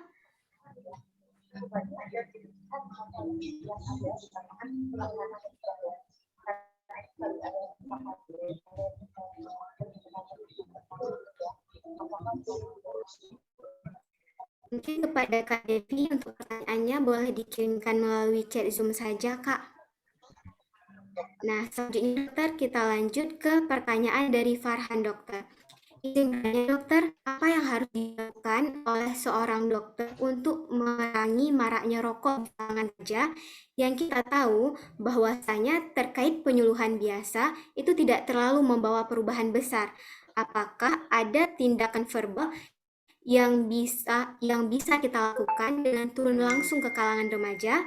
Mungkin ini boleh kepada Dr. Nurhalis, dok, untuk penjelasannya, dokter. Ya, baik. Tapi saya kira mungkin Dokter Diah yang lebih berpengalaman kalau dalam hal ini ya. Tapi sekilas dari saya begini, kalau yang saya hadapi itu kan banyak pasien yang sudah sakit gitu. Jadi relatif dalam tanda petik relatif lebih mudah gitu. Jadi saya merangsang dua hal. Yang pertama otaknya, yang kedua kalbunya. Jadi dengan otaknya itu saya memaparkan fakta-fakta ya, fakta-fakta orang merokok itu seperti apa. Ya, saya ceritakan bagaimana kondisi-kondisi pasien yang kita tangani, ya, bagaimana penjelasan ilmiah, ya, yang sudah kita diskusikan tadi dampak dari rokok, gitu. Nah, kemudian kita rangsang kalbunya, ya, kita ingatkan dia anaknya mungkin masih kecil, ya kan, atau mungkin belum punya anak, ya. Nah, kemudian betapa sedihnya, ya, baru menikah, baru istri sedang hamil, suaminya meninggal karena serangan jantung di usia muda. Nah, hal-hal yang menyentuh ya. Nah, itu. Dan alhamdulillah hampir katakan semua pasien yang kita tangani akhirnya tidak merokok lagi. Baik kalau pasiennya kemudian kita lakukan tindakan pemasangan pasang ring. Ya, kalau dia merokok lagi nanti nyumbat lagi di ring kita pasang. Dan itu bisa fatal. Tetapi kalau mengenai aksi-aksi berhadapan dengan masyarakat luas, saya kira mungkin Dokter Diah lebih tepat ya. Dokter, mungkin boleh dari Dokter Diah, dok, bagaimana dokter hal yang sebaiknya kita lakukan sebagai dokter? Ya, kalau tadi Dr. Nurhalis sudah menjelaskan ini ke dampak buruknya ya terhadap kesehatan fisik khususnya ya. Dan juga kalau kita lihat bahwa ternyata merokok itu ya 53% kalau nggak salah mereka merokok tuh karena ketidaktahuan. Ini ada dari Kemenkes itu melakukan survei karena ketidaktahuan bahaya merokok. Nah, ini yang perlu memang kita buat, tidak harus bawa dalam hal yang besar gitu ya, karena apalagi kalau orang udah kecanduan. Jadi saya bilang memang kalau yang paling pas itu adalah dia masih usia dini. Saya kebetulan pernah belajar di Australia tentang pencegahan ini ya. Jadi anak TK itu sudah diajarkan bagaimana bahayanya merokok itu sejak TK. Jadi waktu itu ada suatu kayak manekin gitu ya, yang manekin itu kalau dipencet ada keluar asapnya, terus paru-parunya berubah menjadi warna kehitaman. Terus dia bilang asap itu bisa datang dari mana ya? Si gurunya itu menanyakan, oh asap itu bisa datang dari polusi dan sebagainya. Jadi awal itu sudah diajarkan. Nah kalau kita biasanya sudah terlambat ngasih keterangannya tuh dia sudah terpapar rokok, anak SMP, SD aja sekarang sudah pada merokok.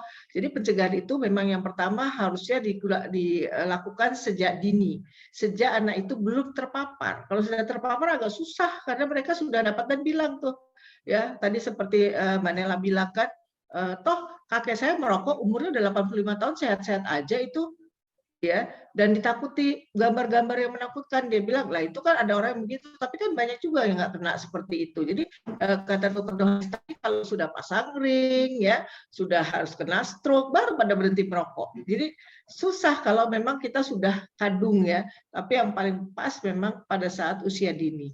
Kapan mulainya? Sebelum usia 7 tahun. Itu sebelum dia terpapar. Itu yang paling pas.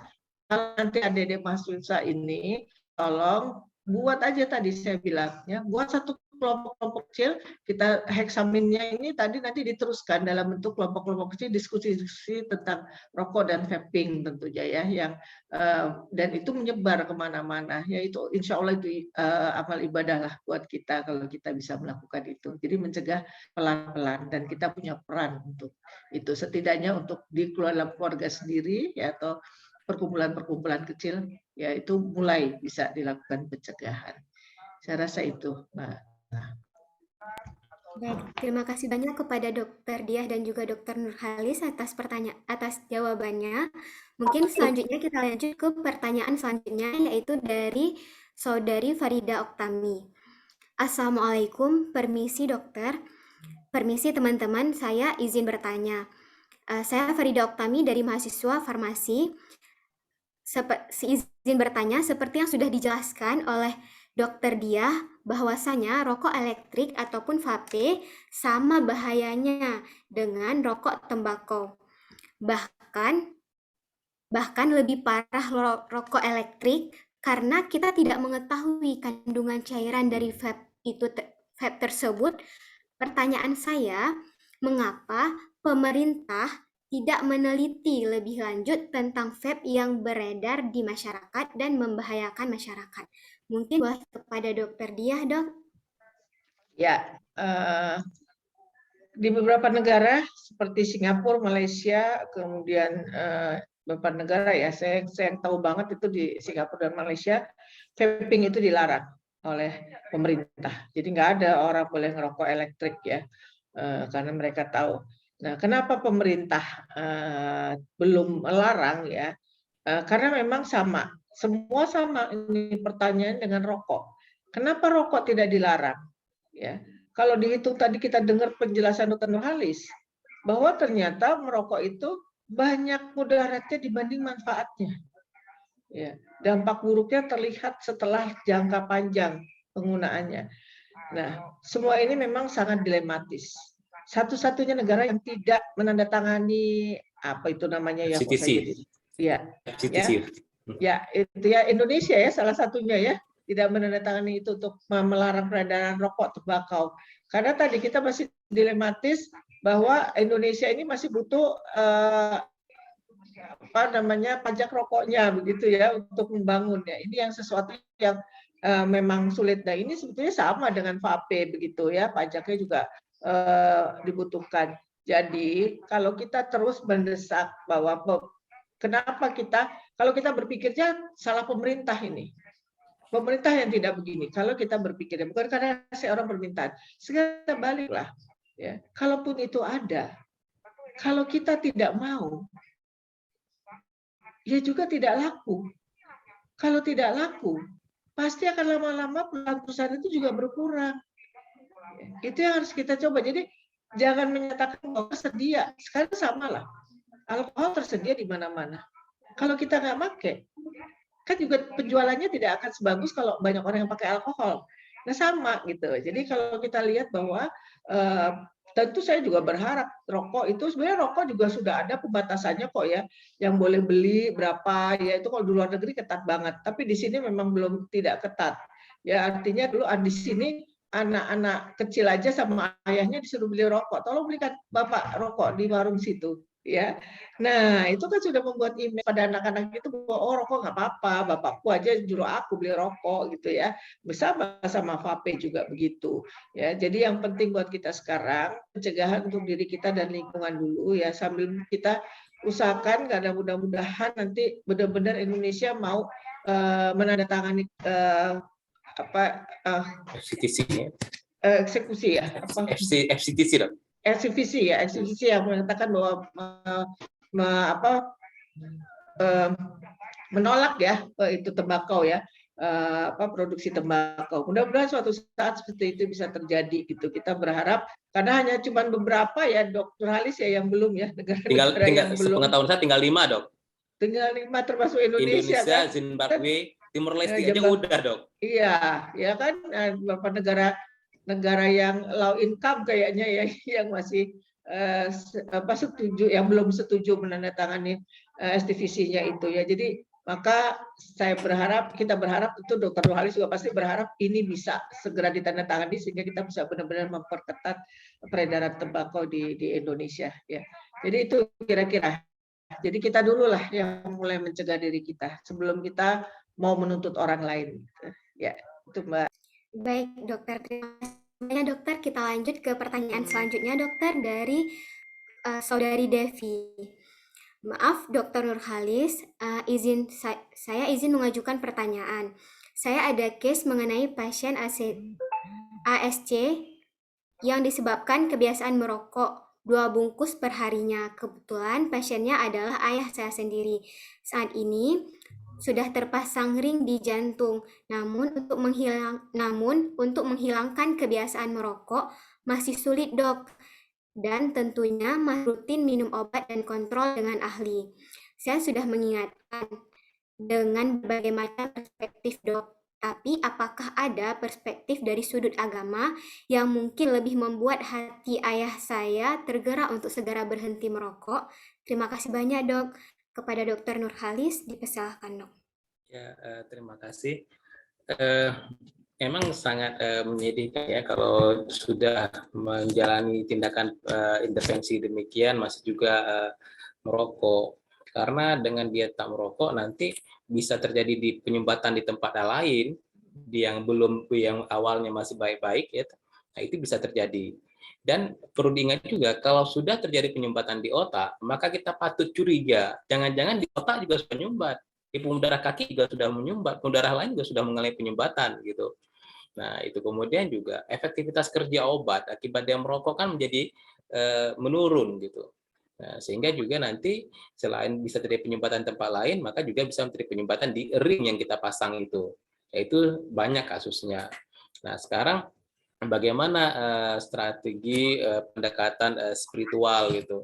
Ya, yang pertama sekali adalah ya kita menyadari nggak ada kan ulama yang mengatakan kalau dari pandang Islam ya kan tidak ada ulama yang mengatakan bahwa rokok itu mubah. Ya, 80% ulama di dunia mengatakan hukumnya haram. 80%, 20-an% mengatakan makruh.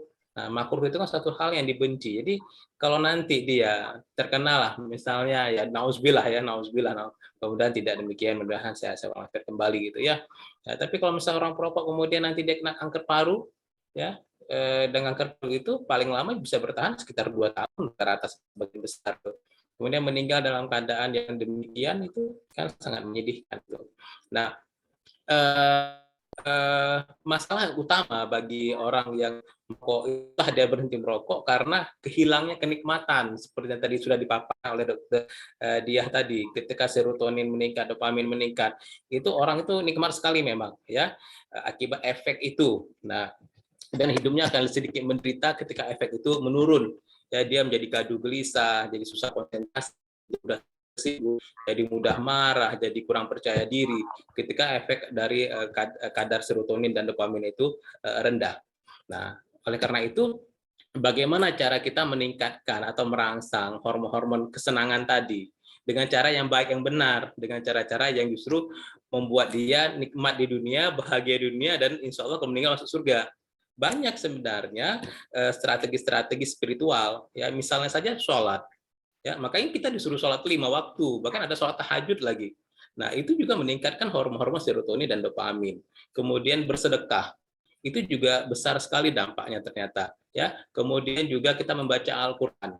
Baca Al-Quran ini juga luar biasa. Saya juga banyak pasien-pasien saya yang sudah advanced heart failure, sudah gagal jantung stadium akhir gitu. Ya, yang seharusnya harus menjalani transplantasi jantung. Jantungnya sudah sedemikian besar, pompa jantungnya sudah sedemikian lemah, asib bola masuk rumah sakit. Ya, obat-obatan yang bisa kita berikan semua sudah kita berikan. Ya kan? Tinggal pada tahap-tahap yang kita tidak mampu lagi. Misalnya apa LVAD, ya kita pasang jantung buatan atau transplant jadi, kita tidak mampu ke sana. Tapi kemudian ketika kita tambahkan intervensi spiritual dengan kita ingatkan dia menjaga sholat dan memperbanyak baca Al-Quran, ternyata alhamdulillah memberikan outcome yang luar biasa, yang bagus sekali. Nah, salah satunya akibat juga dari peningkatan hormon tadi itu, hormon serotonin dan hormon dopamin juga berdampak terhadap kesehatan jantung. Dan itu saya kira salah satu cara yang bagus memasang hormon-hormon kesenangan tadi yang betul-betul senang, ya baik bagi tubuh, nikmat di dunia, insya Allah nikmat di akhirat. Nah, kalau merokok itu penipuan yang menghancurkan gitu, kesenangan sesaat justru menghancurkan sampai akhir nanti. Demikian Nela. Baik, terima kasih banyak Dr. Nurhalis atas penjelasannya. Mungkin kita lanjutkan ke pertanyaan selanjutnya dari Saudari Yolin Noviana. Assalamualaikum dokter, perkenalkan saya Yolin Noviana. Saya Yolin Noviana Sari, mahasiswa S2 Kebidanan Unpad. Izin bertanya dokter, saya pernah mendengar istilah perokok tangan ketiga, dan itu berbeda dengan perokok aktif dan pasif. Maksud dari perokok tangan ketiga itu apa ya dok? Dan seberapa parah dampaknya untuk kesehatan dokter? Terima kasih banyak sebelumnya dokter. Mungkin boleh kepada dokter Diah dok penjelasannya? Iya, terima kasih. Saya juga baru dengar ya ada perokok tangan ketiga ini. Iya. Apa maksudnya istilahnya? Saya pikir apa tadi perokok pasif dan aktif, berarti baru tangan kedua. Kalau tangan ketiga saya agak kurang paham nih, mohon maaf ya. Apakah ada orang lain yang kemudian meracuni barangkali dengan zat-zat yang terkait dengan penggunaan narkotika, penggunaan nikotin ya. Saya agak kurang paham nih Mbak Yolin, mohon maaf gitu, tidak kapasitas saya menjawab ya. Jadi saya nggak paham tangan ketiga. Kalau bisa menjelaskan apa ini maksud, saya belum pernah dengar soalnya istilah itu. Itu mana lah, saya belum pernah. Nggak tahu Dr. Nurhalis pernah dengar barangkali istilah tangan ketiga. Saya juga baru pertama nih mengetahui ada istilah tangan ketiga, dan saya juga belum bisa mengira-ngira nih arahnya kemana apa yang masuk dengan tangan ketiga. Jadi agak sulit bagi kita untuk menjawab ya, karena masih kabur sekali pengertian tangan ketiga itu. Baik dokter, terima kasih banyak dokter untuk penjelasannya, dan juga terima kasih banyak kepada Saudari Yolin atas pertanyaannya. Mungkin dengan pertanyaan beliau bisa menjadi PR sama-sama untuk kita dan juga untuk membuka wawasan kita lebih luas lagi. Ya, baik dokter. Selanjutnya kita lanjutkan lagi ke pertanyaan selanjutnya dok dari Nazaruddin. Assalamualaikum, saya Nazaruddin dari masyarakat umum ingin bertanya kepada Dr. Nurhalis perihal apakah dari Ikatan Dokter Indonesia selain penyampaian ataupun kampanye bahayanya merokok adakah aksi nyata ke pemerintah untuk menyetop atau mengurangi produksi rokok? Terima kasih banyak dok. Mungkin kepada Dr. Nurhalis, dokter. Baik, terima kasih. Jadi sepengetahuan saya ada ya di tingkat pusat kita memberikan masukan kepada pemerintah ya, baik Departemen Kesehatan maupun DPR ya. Dan di tingkat lokal saya juga pernah menjadi narasumber pada muzakarah ulama ya terkait dengan rokok gitu. Nah, tapi ya mohon maaf ya, hasilnya itu kan mengecewakan bagi kita kalangan medis gitu ya.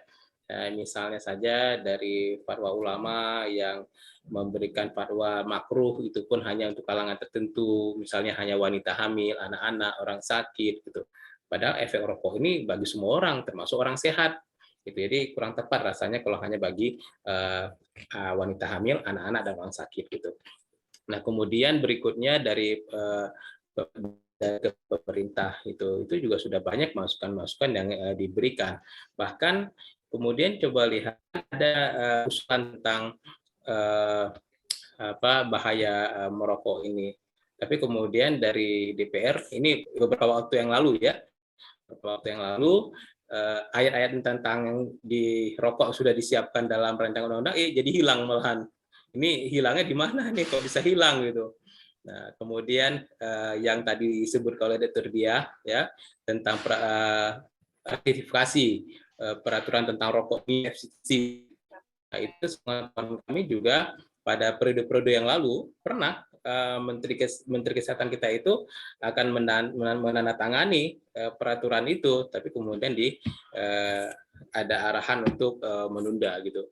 Maka jadilah kita satu dari 5 negara, negara kecil, ya, negara kecil. Bayangkan saja, Rusia sudah lama, Singapura sudah lama, Timor Leste saja yang baru merdeka dari Indonesia sudah tanda tangan gitu. Jadi memang kenapa Indonesia belum tanda tangan itu saya kira memang karena faktor dari tekanan pihak-pihak tertentu terhadap pemerintah ya. Kalau kita lihat dari sudut pandang ekonomi, dikatakan bahwa rokok itu menjadi income terhadap pendapatan negara, itu juga rasa-rasanya kurang tepat gitu ya. Kalau kita lihat ini ini data dari Depkes ya, Depkes tahun 2004 tapi ya data lama, yang terbaru saya nggak dapat nih ya, mengenai cukai dari tembakau. Cukai dari tembakau itu diterima 16,5 triliun. Nah, itu 16, ini cukup besar dibandingkan dari cukai-cukai bidang lain. Tetapi pada tahun yang sama, ya kan, selama tahun yang sama, itu pemerintah mengeluarkan 127,4 triliun untuk biaya kesehatan, pengobatan dan kematian akibat tembakau. Nah, jadi berarti negara rugi 7,5 kali lipat dibandingkan income yang didapat. Ya, itu dari tindakan kateterisasi jantung saja misalnya, itu puluhan juta, bisa sampai 70 jutaan satu orang gitu. Kemudian obat-obat yang kita berikan kepada pasien itu bisa jadi satu pasien itu untuk pengobatan sebulan menghabiskan 1 jutaan obatnya. Jadi berapa banyak ya sekarang pasien-pasien yang terkait dengan rokok itu seperti obat kanker itu mahal sekali, intervensi koroner, obat rutin koroner, obat paru, obat itu jadi besar sekali gitu. Jadi saya kira kalau digembar-gemborkan keuntungan negara dari cukai, seharusnya juga pemerintah harus berlaku adil, memaparkan berapa besar dana yang dikeluarkan oleh pemerintah untuk pengobatan akibat rokok ini. Jauh lebih besar, 7,5 kali lipat lebih besar. Nah, jadi ada informasi yang ditutupi dari publik gitu. Nah, jadi melihat kenyataan ini, makanya rasa-rasanya agak sedikit akan buat kita semakin kecewa kalau kita hanya berharap kepada pemerintah. Lebih bagus kita mendorong kesadaran masyarakat dan semua kita harus terlibat ya, terutama dari kalangan mahasiswa lebih banyak membuat kegiatan-kegiatan untuk menyadarkan ini ya. Nah, kemudian dari sekolah-sekolah TK seperti yang tadi Dr. Dia sampaikan, kalau semua sekolah-sekolah TK itu diberikan materi seperti yang sampaikan Dr. Dia tadi, nah, mungkin ke depan akan sedikit sekali generasi muda kita yang merokok. Nah, fakta sekarang 70% orang merokok di Indonesia itu bawah usia 19 tahun sudah mulai merokok. 70% ini tinggi sekali itu. Nah, itu. Bahkan sekitar 12% itu sudah merokok sejak usia SD.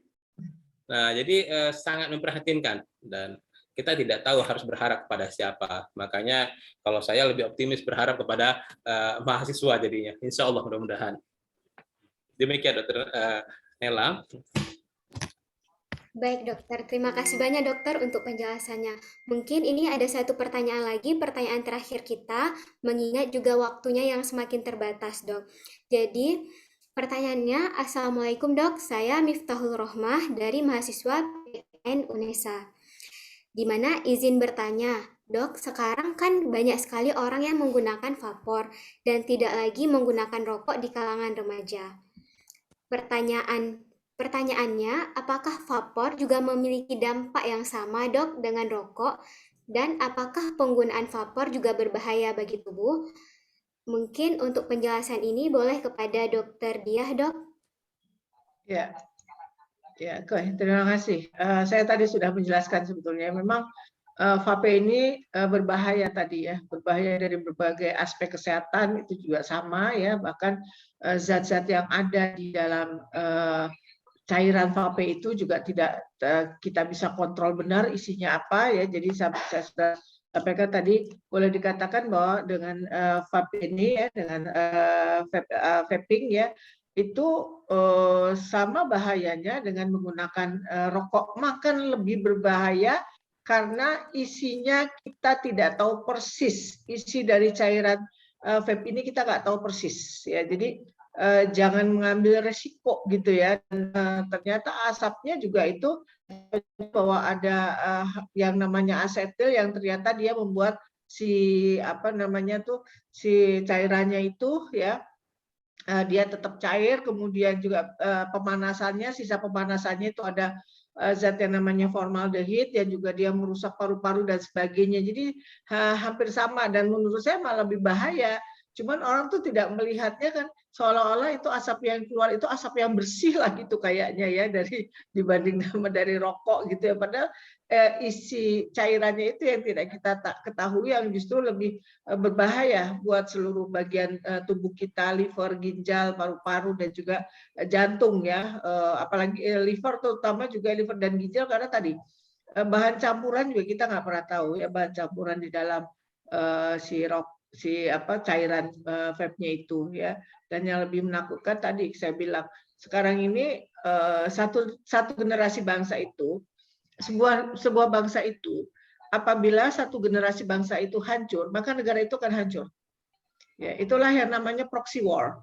Nah, bisa dilakukan dengan bagaimana menghancurkan melalui penyalahgunaan narkoba. Jadi tadi yang saya bilang bahwa itu ada cairan-cairan, itu bisa diproduksi oleh orang luar yang kemudian dicampur dengan bahan-bahan tertentu yang berisi narkoba, yang akhirnya membuat generasi kita ke depan jadi generasi yang bodoh. Ya, dan kalau generasi kita bodoh, maka kita bisa dijajah dengan orang lain.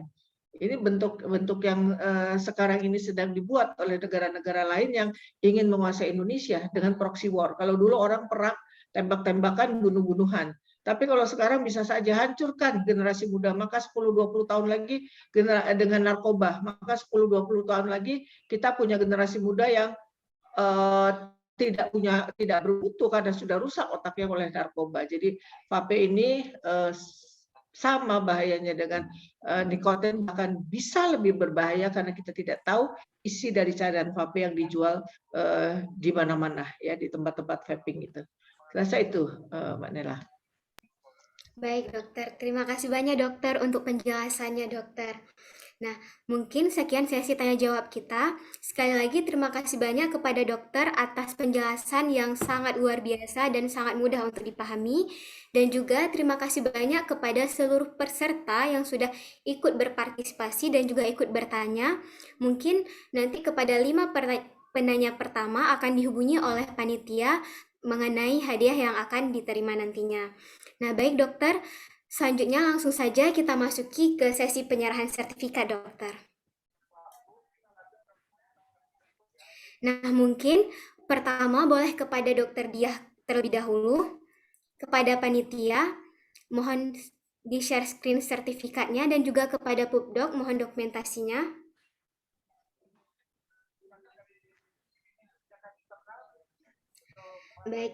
Baik dokter, izin dokumentasi dokter, kita mulai hitung mundur ya dokter. 3, 2, 1. Selanjutnya mungkin boleh sekali lagi dokter, boleh gaya bebas dokter. 3, 2, 1. Baik, terima kasih banyak dokter Diah. Sama-sama. Mungkin selanjutnya kita bisa lanjut penyerahan sertifikat kepada Dr. Nurhalis.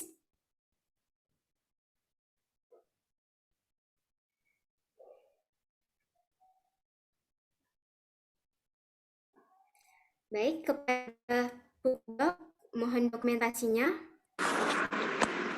Baik, Dokter Nurkalis izin dokumentasi, Dok. Kita mulai ya, Dokter. Kita hitung mundur.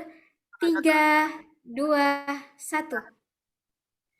Sekali lagi, Dokter. Mungkin boleh gaya bebas, Dokter. Baik.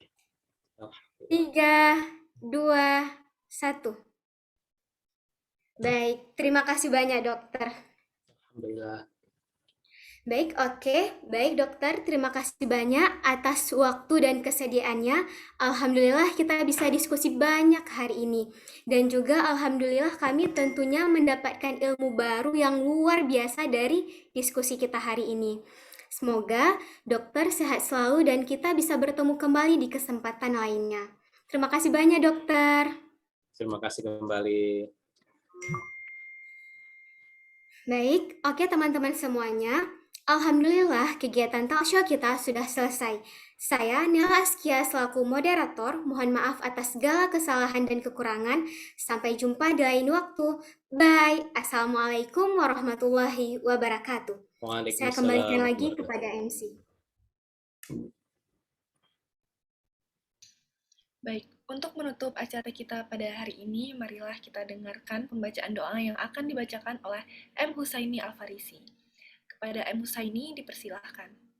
Assalamualaikum warahmatullahi wabarakatuh.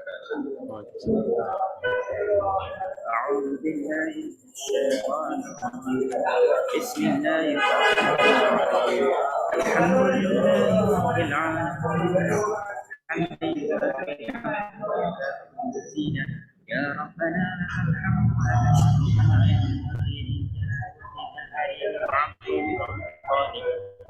اللهم صل وسلم على سيدنا محمد وعلى آله وصحبه أجمعين. اللهم اغفر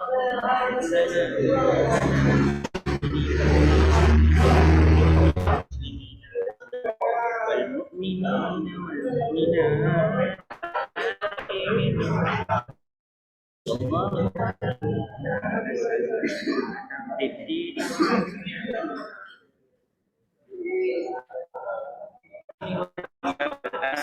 وعافية في الجسد وزيادة في الرزق وبركة وتوبة قبل الموت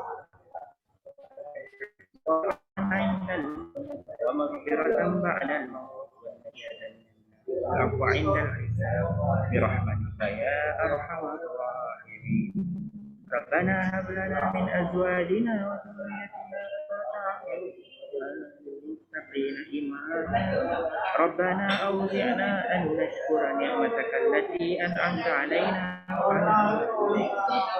وأن نعمل صالحا وأدخلنا برحمتك في عبادك الصالحين. ربنا لا تؤاخذنا إن نسينا أو أخطأنا. ربنا ولا تحمل علينا إصرا كما حملته على الذين ربنا لا تؤاخذنا. ربنا ولا تحملنا ما لا طاقة لنا به واعف عنا واغفر لنا وارحمنا أنت مولانا فانصرنا على القوم الكافرين. ربنا ظلمنا أنفسنا وإن لم تغفر لنا وترحمنا لنكونن من الخاسرين. ربنا تقبل منا إنك أنت السميع العليم وتب علينا إنك أنت التواب الرحيم. ربنا آتنا في الدنيا حسنة وفي الآخرة حسنة وقنا عذاب النار. اللهم اجعل هذا جمعنا هذا جمعا مرحوما وتفرقنا من بعده تفرقا معصوما ولا تجعل فينا ولا منا شقيا ولا محروما. وصلى الله على سيدنا محمد وعلى آله وصحبه وسلم.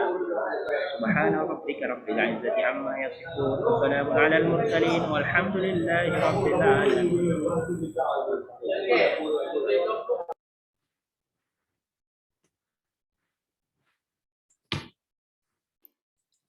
Baik, terima kasih untuk Muhammad Husaini Al-Farisi. Selanjutnya kita akan melakukan sesi foto bersama.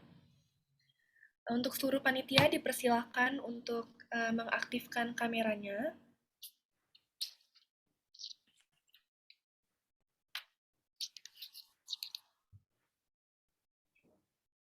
Baik, langsung kita hitung mundur saja. 3, 2, 1. Baik, slide berikutnya.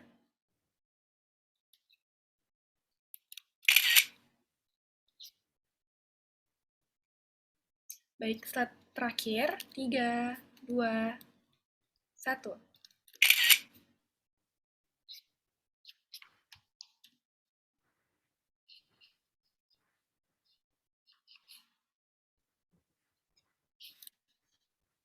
Baik, dengan berakhirnya sesi foto dan doa bersama, maka berakhir pula rangkaian acara Hexamin How to X Nicotine. Saya selaku Master of Ceremony mengucapkan terima kasih atas segala perhatian dan mohon maaf atas segala kekurangan.